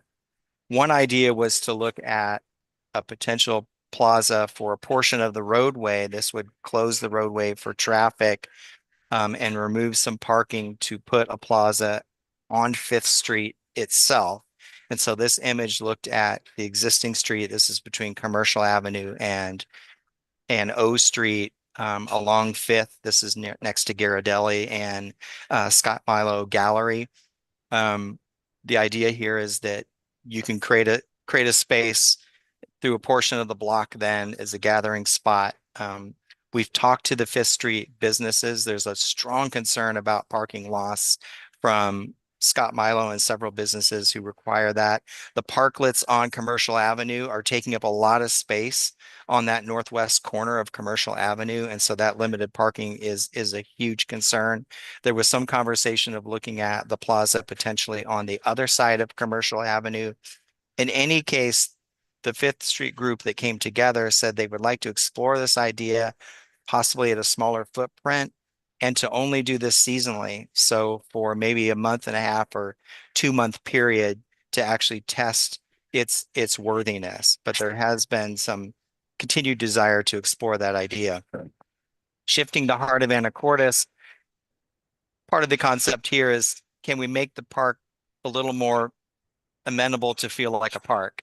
Adding a sign, maybe opening up the fence in the middle of the block to allow folks to use that as a public space when there aren't programmed events. And we know that the programmed events are really important and those would continue, but this is a way to add some additional oomph and draw to this space that's so close to Commercial Avenue. And the parking lot behind this may be an area where, expanded events could occur, knowing that 4th Street does have to maintain through access for truck movement. But the idea of using Heart of Anacortes and potentially the parking lot as additional programming and gathering space is something that we'd like to put as a recommendation in the plan. And then this is a long-term play, thinking if the city were to purchase the pit lot, for instance, a portion of that possibly could be carved out for public gathering space. And that would really be a placeholder either for parking or for future development down the road. So these are the kind of sites that can be strategic, so to speak, if there is, the capacity and ability for some acquisition. That may be out of the cards, but we brought it to the table for consideration. The next piece is the downtown loop, and trying to find ways where we can expand the work that's happening on Commercial Avenue in terms of furnishings and enlivening building frontages, and really focus that effort on 9th, 7th, M, and R, as these really connect some great destinations in the downtown, the depot, the future market. And so the idea is over time, embellish these streetscapes with some additional signage, over time lighting. In the interim, it could be curb extensions painted on the ground, but there's an idea of how do we extend the quality of the Commercial Avenue environment down to the side streets and connect into some of these great destinations really close to Commercial Avenue. And finally, the crosstown connection begins to memorialize something you have on a map today, which was a crosstown connection that utilized part of 6th, part of 4th.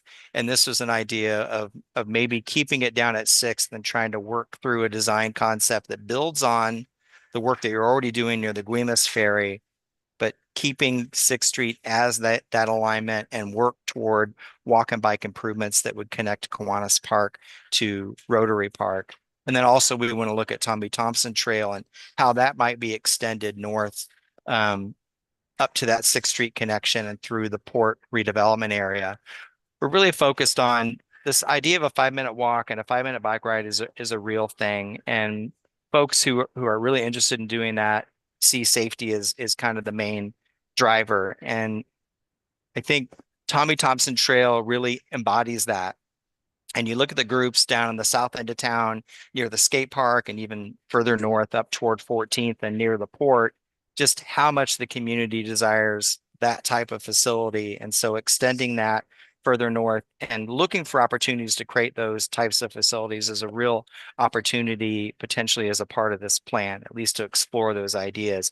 So this is some of the improvements you're doing on 6th Street today: wide sidewalk, raised intersections, so people crossing the street are level with the sidewalk. That's an idea that could continue down toward the commercial area of downtown. And then the Tommy Thompson Trail, we know the port is going to extend that trail through a portion of their frontage, and they're going to use the diagonal, which is the heavy truck route that moves through the port property today. And we were curious about, could maybe consider keeping that trail along Q Street up to 9th, and then maybe along our street toward the public market, connecting all these great destinations on this awesome walk bike trail. This is going to take additional conversation, but we've had some initial contacts with the port, who are going to look at the size of sidewalks in the district to see if they could accommodate the 10 or 12 feet that is necessary for the trail. And then additional coordination, we need to look at how might this Tommy Thompson Trail thread along the east side of our street, for instance, up to the 6th Street connection. So it's also important to know, you as decision makers, what we've heard from the community and who we reached out to. And we had in our last, the big ideas, which I've shown you here, we had an online survey for that. We had a community workshop in January. We had about 65 people at that event. We've had over 725 people weigh in on the online survey. And I think generally we're seeing, maybe more support for these elements at the in-person meeting. And I'll give you sort of a breakdown of what sort of consensus was, where the community was divided, and some of the issues we've been trying to resolve through additional conversations with folks.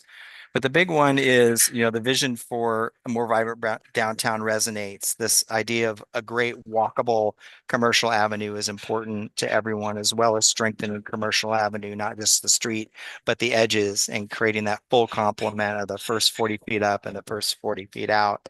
That the streetscape improvements, lighting in particular, got a lot of support. Activation through potential wayfinding and gaming got a lot of support. And there was generally pretty good support for public gathering spaces. Where the community were divided was this idea of putting a traffic circle in the middle of Commercial Avenue. Any removal or reduction of parking is it's a heavy concern for a number of folks on the street. There was some question about bike lane expansion. You see that here, and closing streets to cars. The businesses, as I mentioned, were divided on the street plazas, and our conversations with 7th Street, the Keystone Building, and Island Cafe, it was just paramount that there be parking there. They didn't see the benefit of a plaza at that location. But at 5th Street, we're seeing some willingness to work together, knowing that Scott Milo and some additional businesses there have some parking concerns. How we can minimize that will be a primary driving point, but it is a discussion that I think can continue on. So we've then focused those big ideas into 6 potential actions around streetscape enhancements, streetscape management. You see parking strategy, public gathering, the loop, and so on. For the streetscape enhancements, we're recommending doing a demonstration project. So painting out the curb extensions at some key intersections. It could be the entire corridor, or may winnow down to 4 or 5 blocks, maybe in the heart of the district. So we'll work through that. Identifying future street furnishings that could be purchased as sort of standard elements that can be used in the streetscape. The DAA is willing to take on that effort to help define what those kit parts are, and then purchase those over time as they can. The downtown kiosk program is something that can evolve, so we'd like to keep that on the table. Lighting is another opportunity, and the DAA has sort of taken on the role from the chamber, and they're looking to extend conversations with businesses and property owners to see how lighting might expand through a variety of different partners. The other is public restroom planning. This came up a lot in terms of getting the restroom up and running at the chamber, but also looking at things like an opportunity for potentially the port and loo, or other things that could be implemented over time.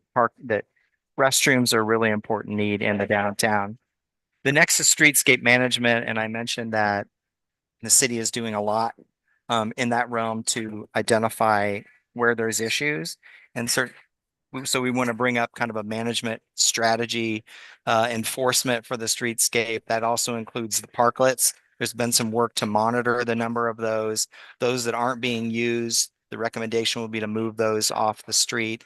And we're also going to recommend probably a permitting program for the parklets to embed that in as a part of the process in a way to help manage those over time. The storefront improvement program, we'd love to continue that, or if the city is able to over time find some funds that can go into a storefront improvement program, we'd like to give some recommendations around that. And then a future wayfinding and signage plan is going to be important, especially as the port redevelopment happens, to build that continuity of access in the district. The parking strategy is, the recommendation is to look at a two-way traffic study to determine the capacity to pull that off, and then to potentially stripe additional parking on those streets where one way might be applicable. The other is, if the city's in a position to do this, to look for opportunities for land acquisition for public parking, knowing that that's probably clearly a long-term strategy. In the public gathering and activation realm, a street plaza demonstration project at Fifth Street is something that we would like to bring forward as a part of the plan. If it's feasible, even the pit as a project where a private owner could potentially work with the city or a partner to do temporary use of that site for an activity. We've done this in Vancouver, Washington, where an old parking lot was turned into a bike garden. So kids come into a safe fenced area and can learn how to ride bikes. And so that may be a part of the recommendations, as well as the looking for opportunities to expand the use of Anacortes, part of Anacortes event space, and exploring the opportunity for downtown activation and storytelling on the street. The downtown loop, again, that could be a part of an intersection enhancement, a demonstration project. So paint on the ground on some of those streets at 9th and 7th over time. Looking to the Creative Arts District and other partners to continue the mural program, because these loop streets are a great location to continue to incorporate art into the public right of way. So that's in the plan. And then expanding the street furnishings and lighting over time as the budget allows, to acquire additional seating that could be located on the street or potentially in curb extensions. We'd like to explore that. And finally, the crosstown connection, which is looking at, is there an opportunity through the active transportation plan to memorialize 6th Street as that important walk bike connection, so that over time improvements to that can really embed in this great walk bike corridor between Kiwanis Park and Rotary. And then finally, is there an opportunity through continued conversation with the port and the Parks Department and Public Works about threading the needle of Tommy Thompson and maybe expanding that great connection from 9th Street north up to 6th, past the public market, the port, and other properties. So I'll pause with that. I think that's the end of the presentation. I wanted to open it up for question and discussion with council, and really get your sense of what you're hearing, priorities that you might think are important. And with that, I'll pause and give it to the council. Thank you. All right, thank you, Mr. Graff. Council, do you have questions or comments at this point, or if not, we'll hear from the public, but we will return to you. Yeah. Mr. Young? Thank you, Mayor Walters. Again, great presentation. I'm looking forward to learning more. And as things flush out, I'm excited about the possibilities for downtown and how we're going to be able to continue to work. Again, I'm always looking for how we also make sure that ADA is accessible. And that for me in everything is crucially important, where we can and how much we can. So that'll be one of the additional things I'll be looking for. Thank you. Mayor Thank you, Walters. Mr. Fantini. Yes, thank you very much, Mr. Graff, for this presentation, and thank you to all of the stakeholders, many of which are here tonight.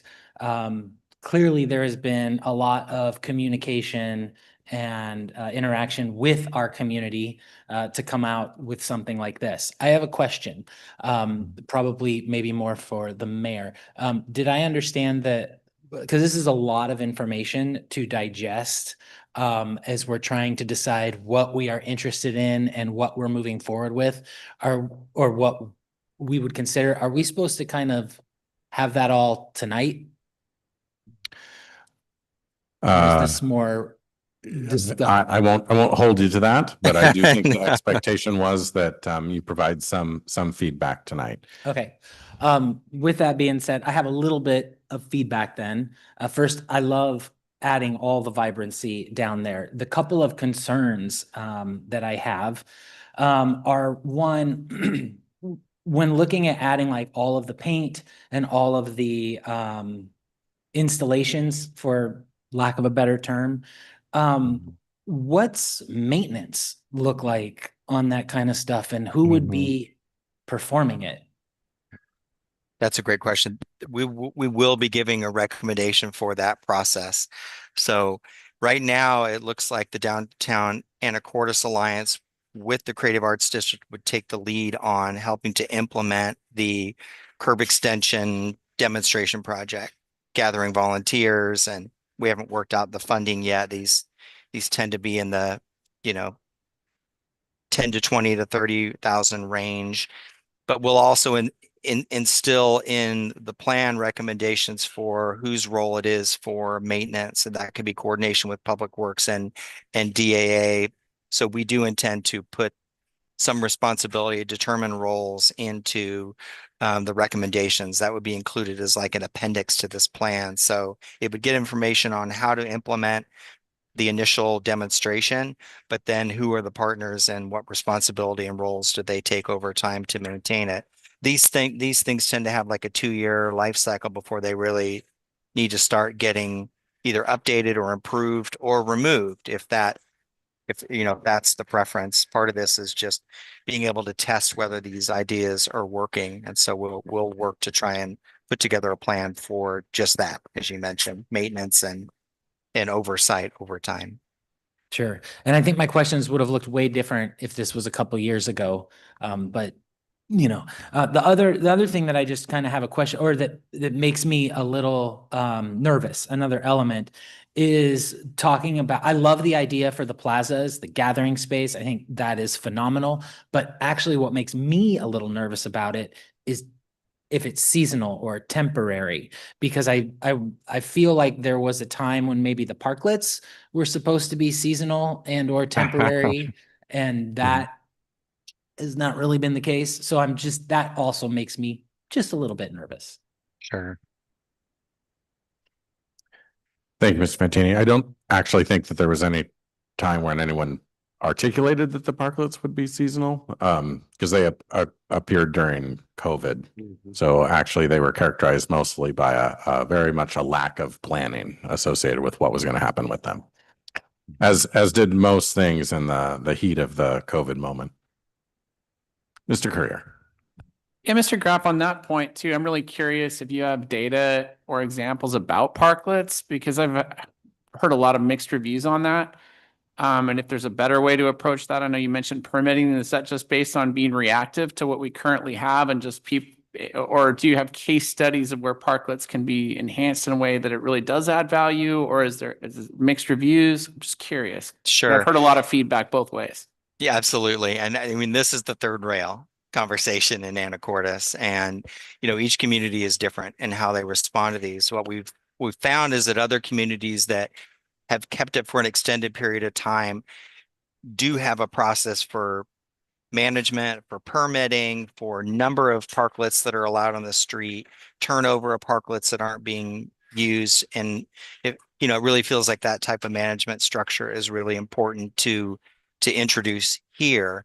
Some of the things we've seen are, the number of parklets that we see side by side, for instance, between 5th and 4th.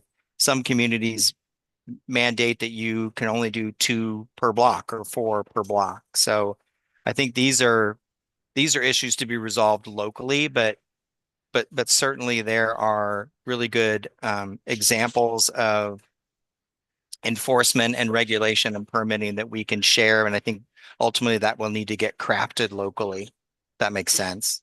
I guess my question though is, as you're looking at other cities, are parklets a big part of the downtown vibrancy as you're trying to create more space with extending curbs and doing a lot of other things? But do you find do you have examples of cities where parklets are a huge plus, and are there other places where I just want more on that, I guess. We reacted during COVID. It really helped businesses out, and we haven't done anything with it. So I think I'd be looking for outside data or thoughts on that. Yeah. I can't say for sure how your community relates with others. This idea of public gathering space or parklets, I think is a fair discussion. I think it's important to have a balance of parklets and public spaces that are available to the public. So those tend to be really important in downtown districts where the parklets aren't necessarily for restaurants, but this idea of outdoor seating is open to all. And so I think finding that balance is an important thing to do here. So to your point, the parklets certainly were a response to COVID, and they seem to be in less, how do I say, they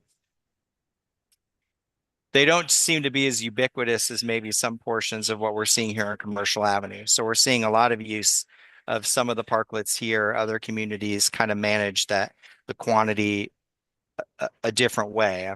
I don't think you all have had a chance to fully do that yet. So they are not a driving strategy for creating public space in downtown. They tend to work really best when they cater to food and beverage type establishments. And so that's generally where we're seeing it used. And I think that's pretty representative of what we see here as well.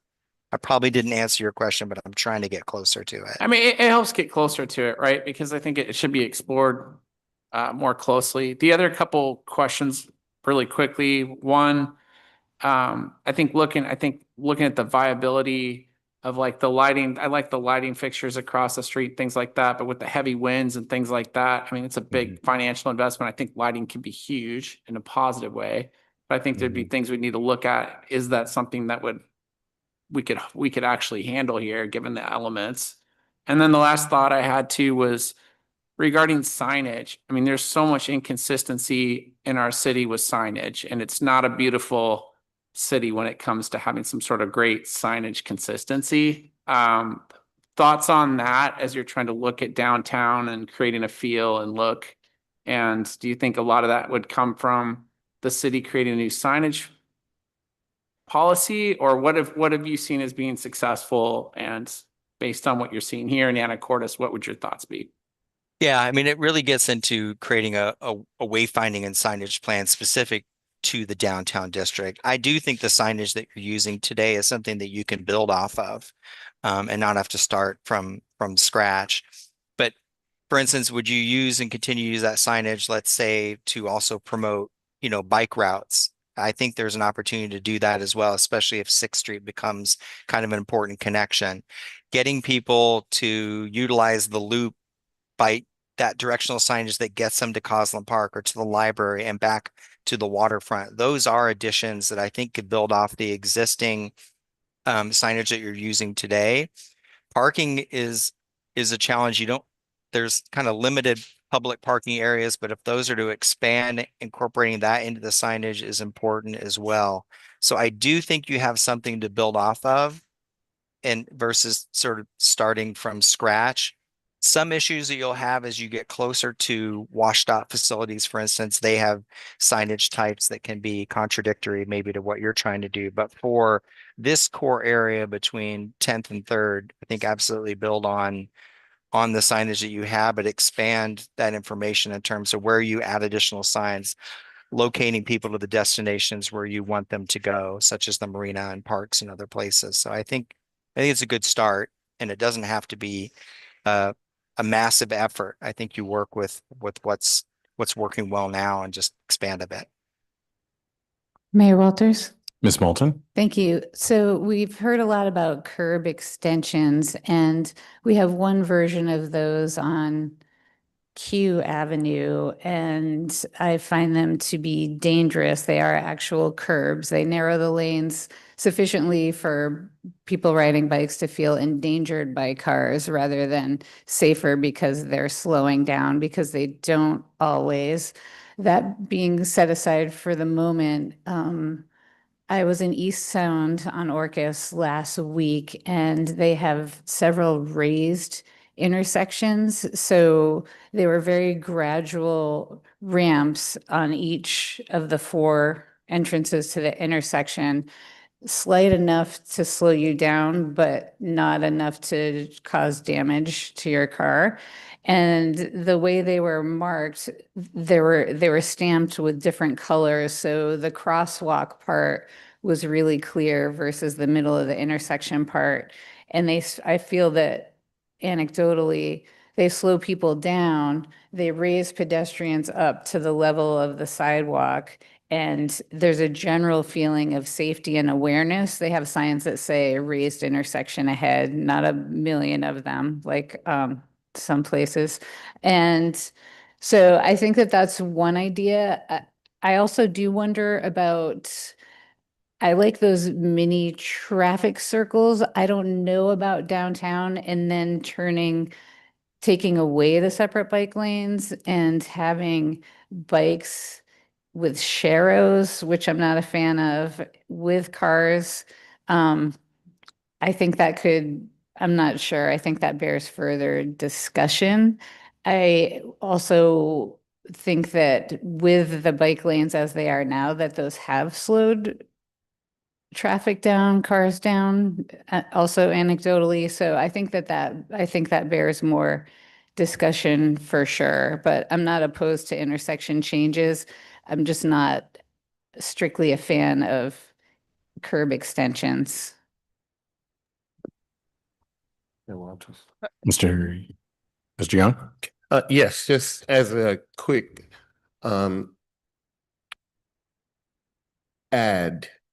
I am, given where we are budgetary wise, given where we are trying to think our way through how we improve the things that we have and do the things that we need to do now, versus just when we may have more resources to come in, which no one seems to really know what that is.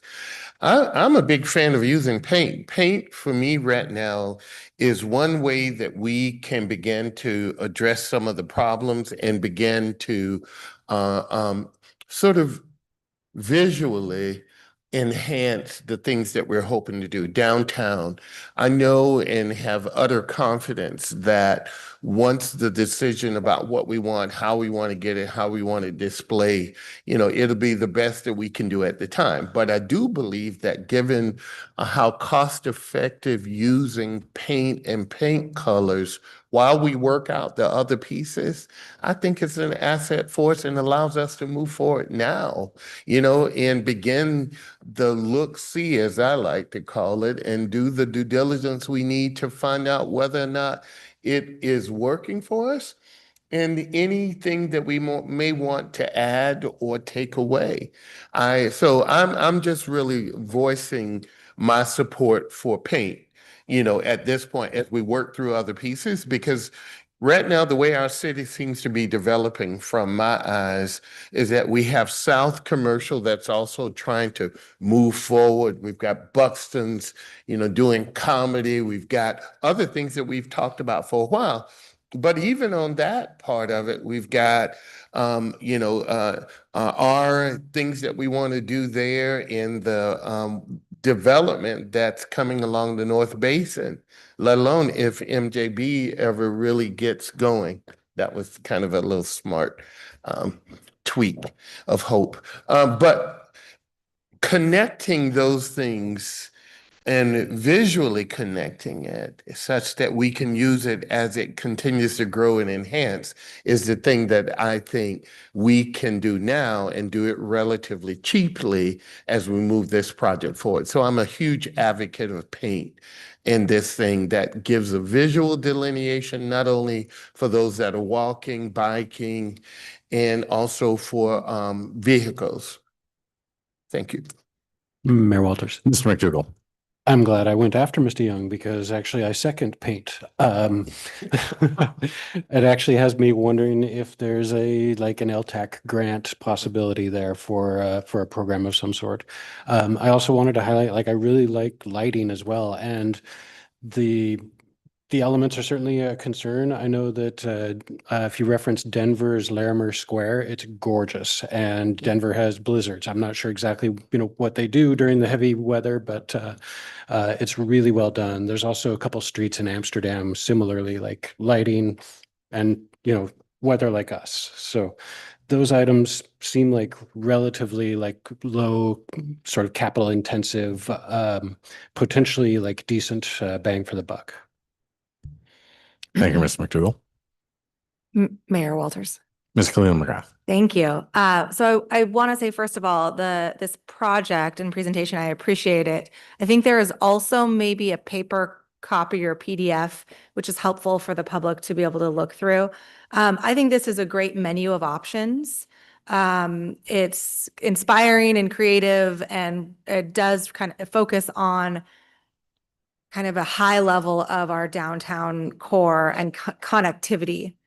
I think, though, that we have to be cognizant of the fact that these are business owners and property owners, and each section of a block has a different personality and different needs and different clients. So while this menu of options is fantastic, it's really going to fall on the DAA and neighboring businesses and the chamber and the city to engage with the owners.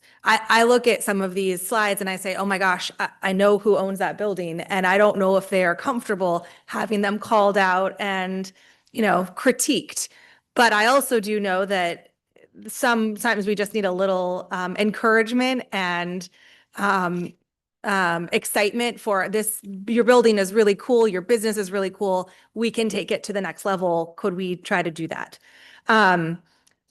When it comes to shutting down streets, even temporarily, I'm nervous about that. I'm hesitant to do so at this point. I think we still have a lot of sidewalks that are underutilized. And I would say that they're underutilized, and we have some plaza spaces that could be utilized more. I would like to go through and kind of, even on the 5th Street, those are some deep sidewalks on those side streets to kind of more creatively utilize. I think lighting is a super big thing. I think it pulls your eye down and makes you move down the street and get excited about things. That signage, I agree with. I know that when we were going through the comp plan in 2019, there was a lot of concern about over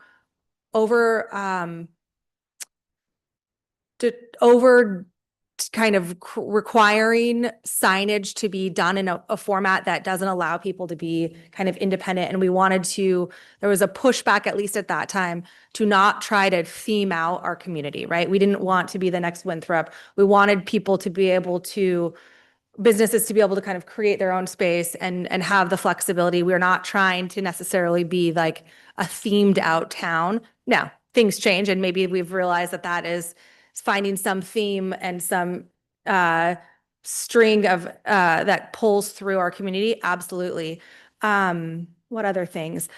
I would totally agree. We installed the parklets and have not followed up on them at a committee level over the last number of years. On planning committee, we discussed trying to put to paper what our guidelines and expectations are, having some kind of nominal yearly fee, so that at least if we, not to discourage someone from a business from having one, but if the business isn't utilizing it, let's remove it. And it kind of gives you a date on a calendar to make that decision.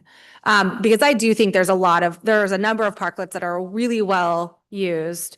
Yes, more in the summer than the winter, but I was sitting down in February having ice cream next to the yarn shop and walked in and picked out some yarn, and my children had no idea I knew how to actually do any kind of knitting. So they got to watch me and I pulled out all my knitting needles. I was like, yes, I haven't done this because I have children now.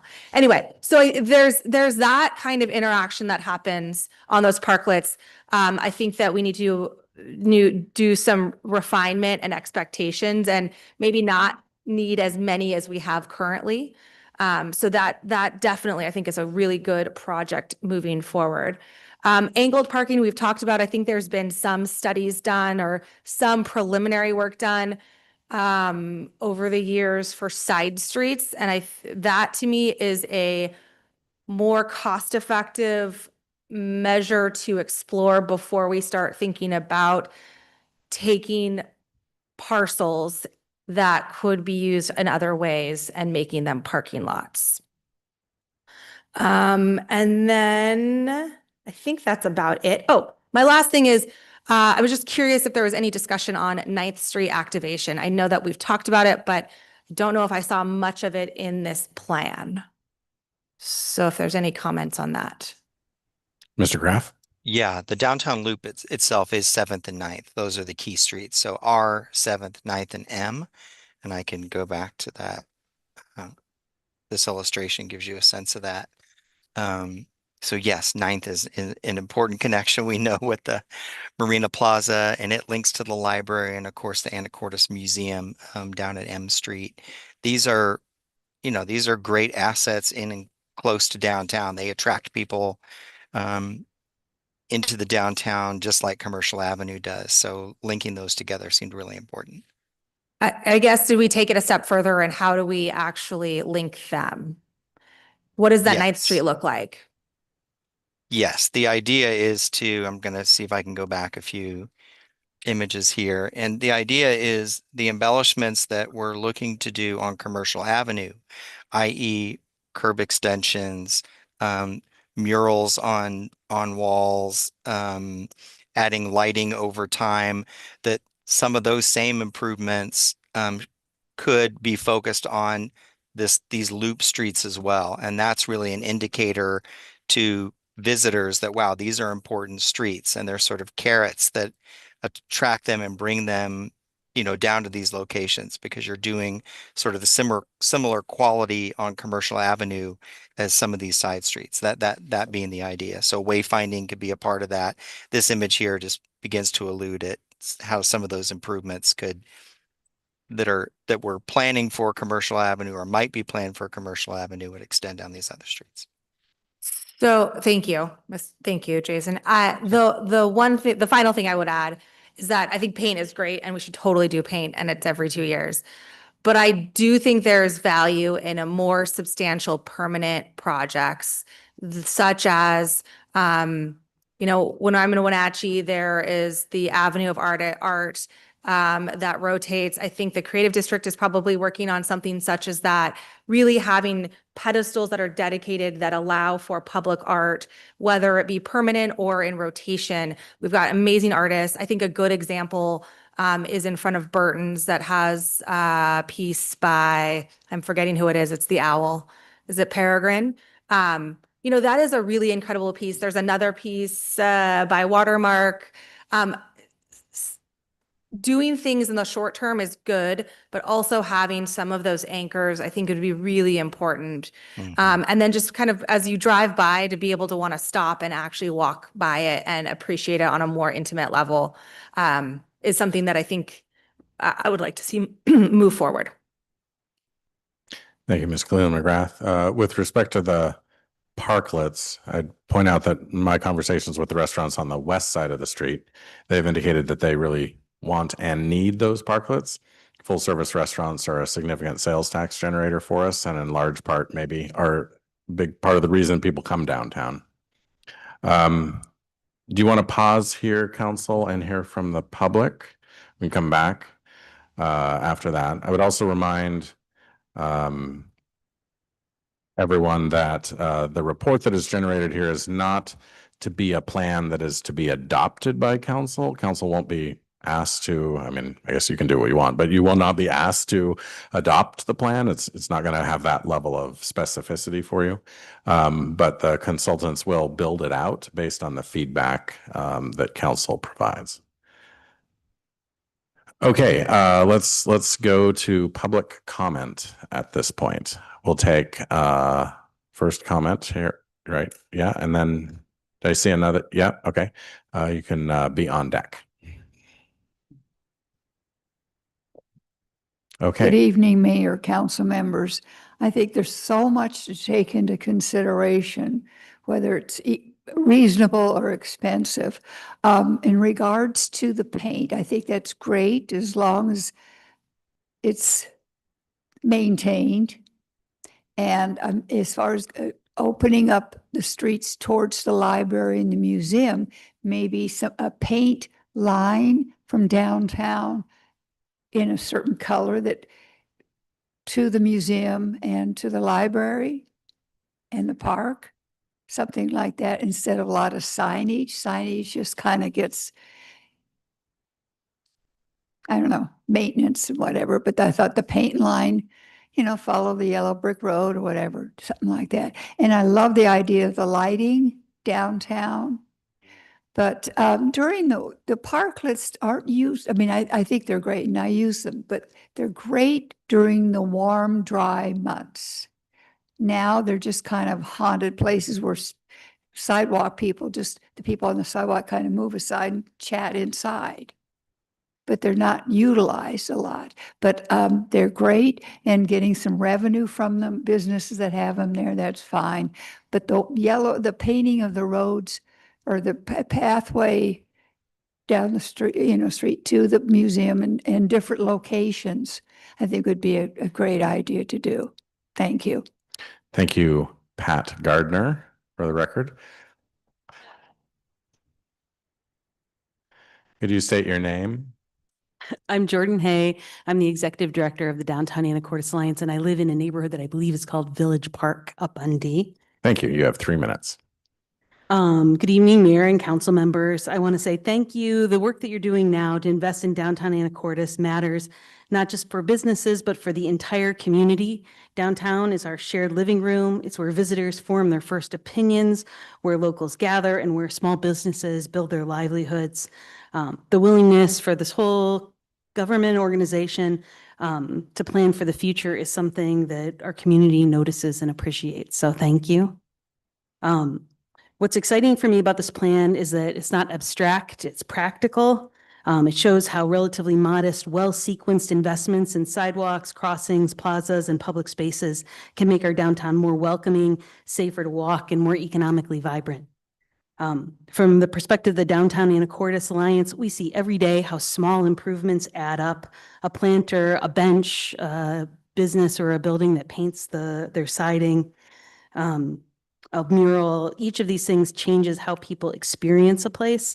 And my hope is that we work together with the city and the planning department and public works to make a roadmap that lets us do that intentionally and in a consistent way, and at a scale that can really move the needle for our local economy. We also want to let you know that we are ready to be a partner in making this real. We can help communicate. We can help do community fundraising for pieces that we need.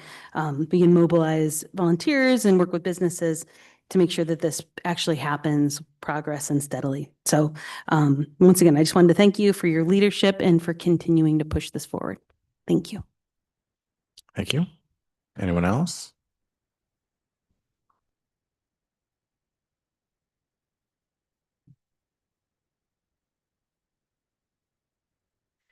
My name is Meredith McElmoyle. I am the executive director of the Anacortes Arts Festival and the administrator of the Anacortes Creative District.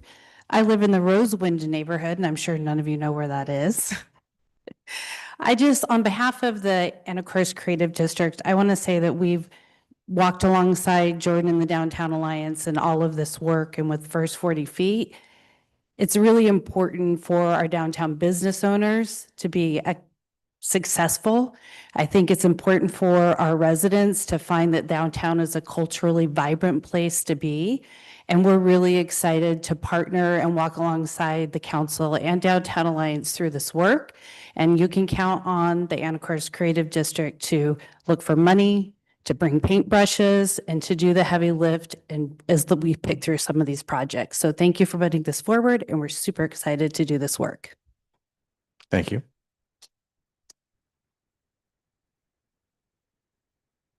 Applause is prohibited during this portion of the council meeting, as are theme songs when people come to the podium. Who's next? Come on up.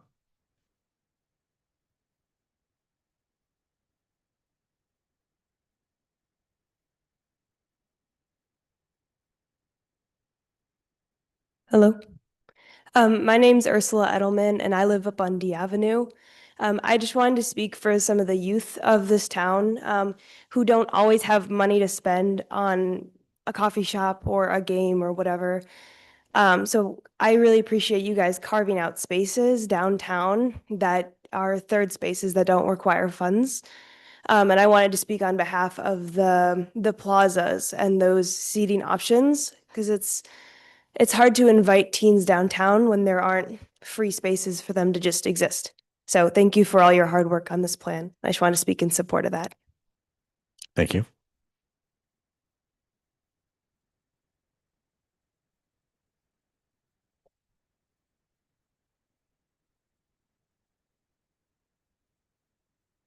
Good evening, Mayor, Council. Thanks for having this presentation today. I'm Alan Rhodes. I live 4105 Mitchell Drive, the Stitwood neighborhood. I also own the Rockfish Grill and Anacortes Brewery.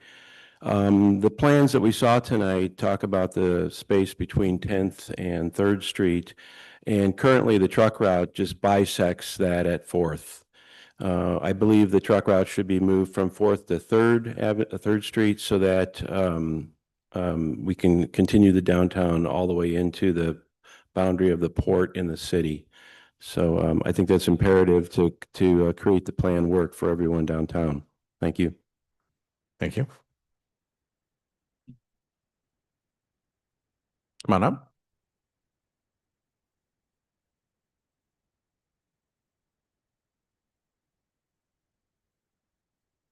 Hello, everybody.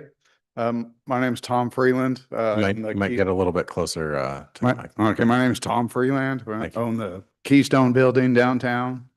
And we have about 34 offices and businesses in the building. So parking is really important. All the clients that come to visit them, from health insurance to facials to massages to yoga, you name it. We got everything. So, and everybody talks about bathroom. I get asked 10 times a day, and I know the city's not doing very well, money wise. But the bathrooms that's my biggest thing. And if people are going to come down to gather, where are they going to go? Where are they going to park? Isn't that going to create more parking? And isn't that going to need more bathrooms? So it just takes a little bit of thought. So once things are settled, then maybe people can kind of think this through a little bit. But I'm all for gathering for people to have a good time. But strategically on 7th Street where we are, Island Cafe said that they'd go out of business 100%. We would lose a lot of tenants, and our values would probably go down on the building. So it affects us. And it's great ideas, but how is it going to affect all the businesses? And we didn't even get talked about it until just recently. Didn't know anything about what's going on. So it's not that people are finding out from the actual businesses of how they're doing and how the idea, it's all good ideas, but reality is, it's a fine line between not making it and making it. So things like this, the more help that people can come in town. We want people to come in town, visitors who brings us money. We also contribute to the sales tax. We do tons of business. We've been there 21 years with our big stores. So the Bead Store, Elizabeth's Cottage by the Sea, Shabby French Market, we got all of our businesses in there. So the visitors that come to town are the ones that bring the big money. And it's great that the locals come out and walk their dogs and their kids and bike around. That's awesome. Love to see it. I bring my grandkids down too, but they're not the ones bringing us in the money. So just kind of think of it as a business as well as a public thing. But anyways, that's all my. All right. Thank you. Come on up.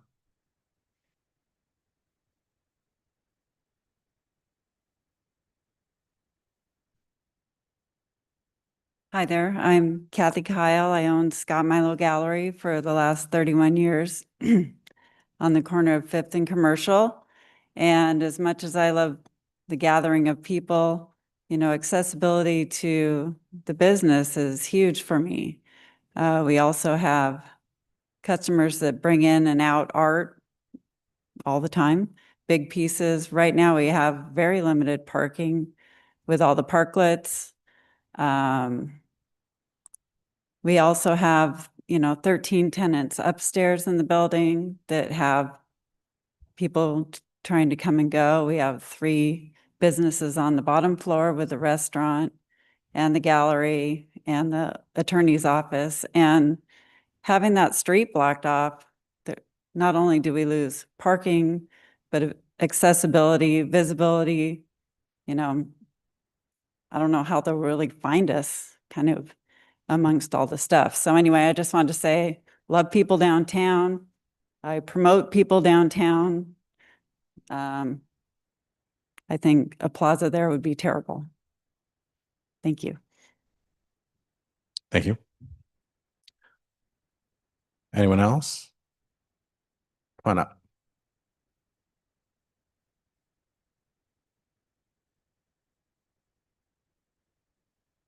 Again, I'm Josh Gates, 3808 West 4th. I didn't come for this portion of the meeting, but it happens to be that I'm the Open Streets Organizer Director.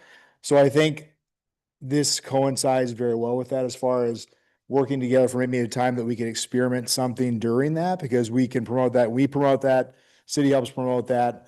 So if there's any way that we can think about just brainstorming what we might want to try temporarily there. I know I've talked with Rick too with just the restaurant over there on 5th and just what we could do on 4th. And so, yeah, just be thinking about that because that'd be a great place to integrate it into Open Streets.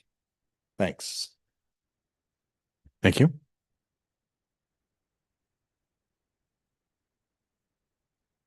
Okay, at the far back of the room, farther than the last row. And then the woman in the last row. You're on deck.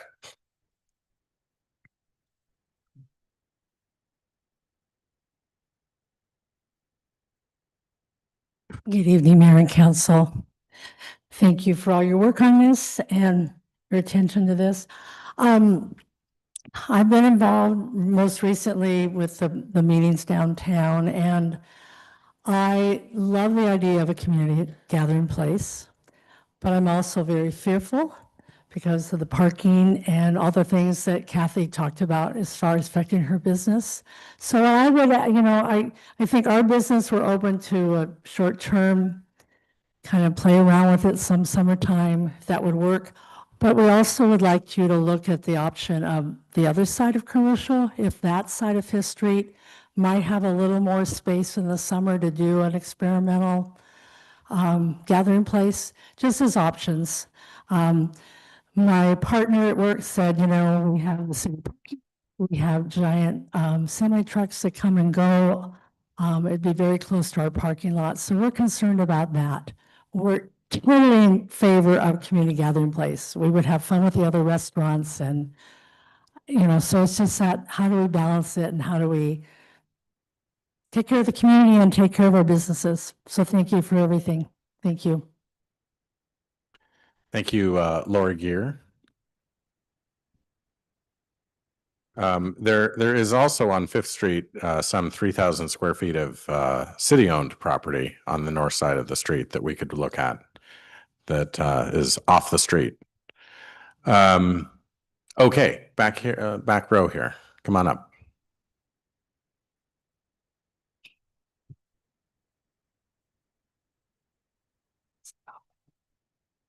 My name's Elizabeth Freeland. I also own the Freeland Keystone Building downtown. One of my main issues that I had with closing street down, and it doesn't matter if it's 7th or 5th, is how emergency vehicles will get through. Because the fire department, if you were to close 7th Street, would have to come up Commercial over to either R or O, back over. And with the streets being partially closed, I'm not sure if the fire engines could reach the buildings. And the winds that we have could just blow fire all the way downtown and affect every building. So it seems like it's a safety issue. That's all I had to say. Thank you. Thank you. Thank you. Anybody else? Okay. Mayor Walters. Thank you, members of the public. We'll turn it back over to council. Mr. Fantini. Sorry, I wanted to get in on the paint party. I do like the idea of some paint. I'm curious if it was brought up at all. I have seen, and I cannot think of the cities now, but in 2 cities, one in Seattle, where they have explored using paint that only appears when it rains.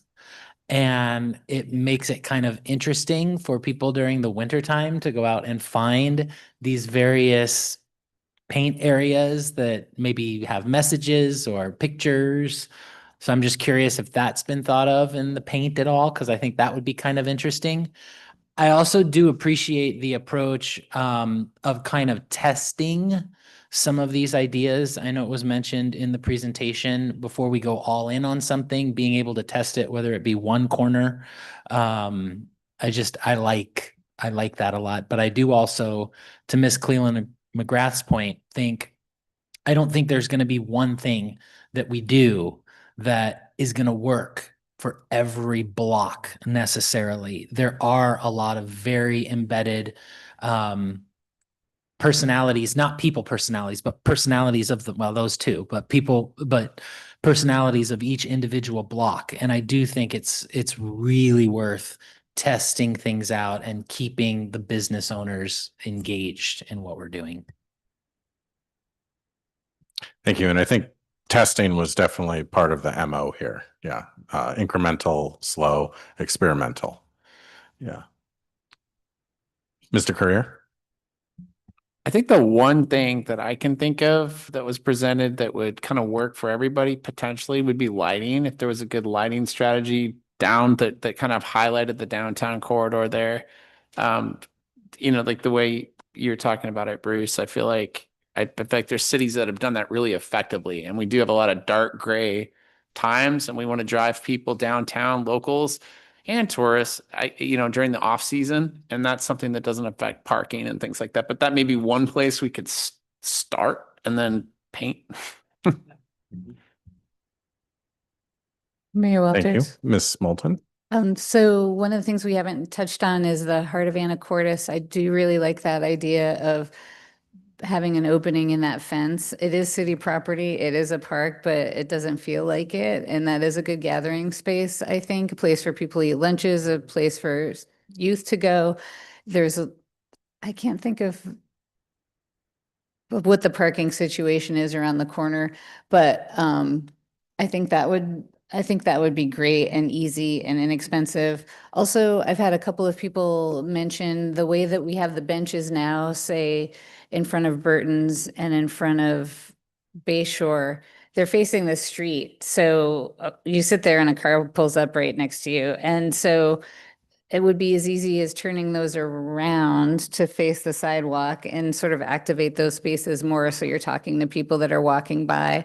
I do really like the idea of the planters and the different kinds of seating where those could go. I think those could be really cool. I get nervous about the maintenance of the planters and the flowers, but the DAA has done a really good job of that and has also activated, spaces like between the post office and did the planting there and El Jinete, that little place with that art piece there. So things have been done that have been improvements. And I think that there are more that we can do that aren't that expensive and don't have to be permanent. Maybe we could do some of those little seating things and maybe move, I don't know. Anyway, so I think that there's a lot to explore here. I really appreciate the work that's gone into this plan by the community and the consultants. And I would also underscore to please continue to reach out to the business owners because they're the ones that know how everything affects them on the ground every day, and in turn, the rest of us. So thanks to everyone who participated in this and will continue to participate. It means a lot to our community. Mayor Walters. Mr. Young? Just as a quick addition, I don't know why, sometimes when you listen to other people talk, it spurs ideas, and so I'm one of those people that as other people talk, it's sort of, oh, I didn't think about that, but what, wow, I like that. One of the things that came to mind, I had a discussion with, I know we were talking about art and pieces throughout the city. That's one of the most beautiful things about our town. And it's so interesting that the people that come to visit always tend to comment on the art that we have throughout the town. So that's such a beautiful thing. One friend that just went to, I think it was Bainbridge Island or Vashon, and to see, I think the 12th of the trolls or whatever, and it was surprising. I didn't know anything about them, but she was telling me all of the people that really go to see those things. So I'm just saying that there's a dearth and a plethora of ideas for continuing to attract people to our town and beautification as well. So I won't belabor that point. Thank you. Thank you. Mr. Coleman, Mr. Graff, is it your intent to generate a new draft by what date, I guess? If council members have additional feedback that they want to provide after this meeting, how late is too late for them to get that to you? I think over the next couple of weeks, we want to take what we've heard today to sort of maybe reorient the list. We're hearing some things that seem to be achievable, and it'd be nice to sort of get an order of priority. And then we want to work with the city and DAA and the partners to really understand who's going to take on key roles. If that makes sense, we want to sort of get our ducks aligned so that people that we're assigning responsibility are fully accepting of that. And then we can sort of tailor management strategies and things. So I think at least for the next couple of weeks, we'd love to gather additional feedback if you need that, if you need additional information. And I think we can work up a schedule and get that back to you in terms of when the next iteration of the document would be ready, and then at what time we might want to bring it back to you all. I know we're sort of fast tracked here at the end, but what we found is there are a lot of additional conversations that need to be had, and those became really important, I think, here in the last couple of weeks. And I think we need to make sure that we're continuing those conversations and we're building a high level of comfort, because the last thing we want here is for folks to be exhausted and not happy. So couple of weeks, hopefully that's good for you all to continue to add information, and we're still in an iterative process. So we'll be coming back with basically another sort of review draft final, if that makes sense. So there'll be another opportunity to weigh in on the recommendations and sort of priorities. We'd ultimately like to put it to a timeline. So if we can, like a 5-year time frame, assemble these projects, that's part of the effort as well. One last point is we want to be able to get a cost estimate for the interim projects and or purchase of a few streetscape furnishings, so that we have a number and you all have a number of what it might cost for an intersection. And then if you multiply that by 2 or 5 or 10, that can give us a sense of what some of the initial costs might be down the road for early implementation. I know DAA has a little bit of funds, but that'll be helpful too in terms of the priority if we know how much things cost. We're running cost estimate with our sub-consultant, so that's going to take a couple weeks for that as well. All right, thank you. Then I will encourage council to get us comments by next week. 2 weeks could be too much time. In 2 weeks, council will be talking about sewage treatment plants, and that's where their mind will have gone. Fair enough. So especially by next week, if you can, get your comments to John Coleman. Members of the public can also reach out to Mr. Coleman with additional ideas that you come up with over the next couple of weeks or so. I would point out that of the diagrams that you saw on the plan here that showed parking, none of that was back in angle parking. You're welcome. All right, if there is anything else, I'll take it now. Otherwise, that concludes our agenda and we are adjourned. Thank you.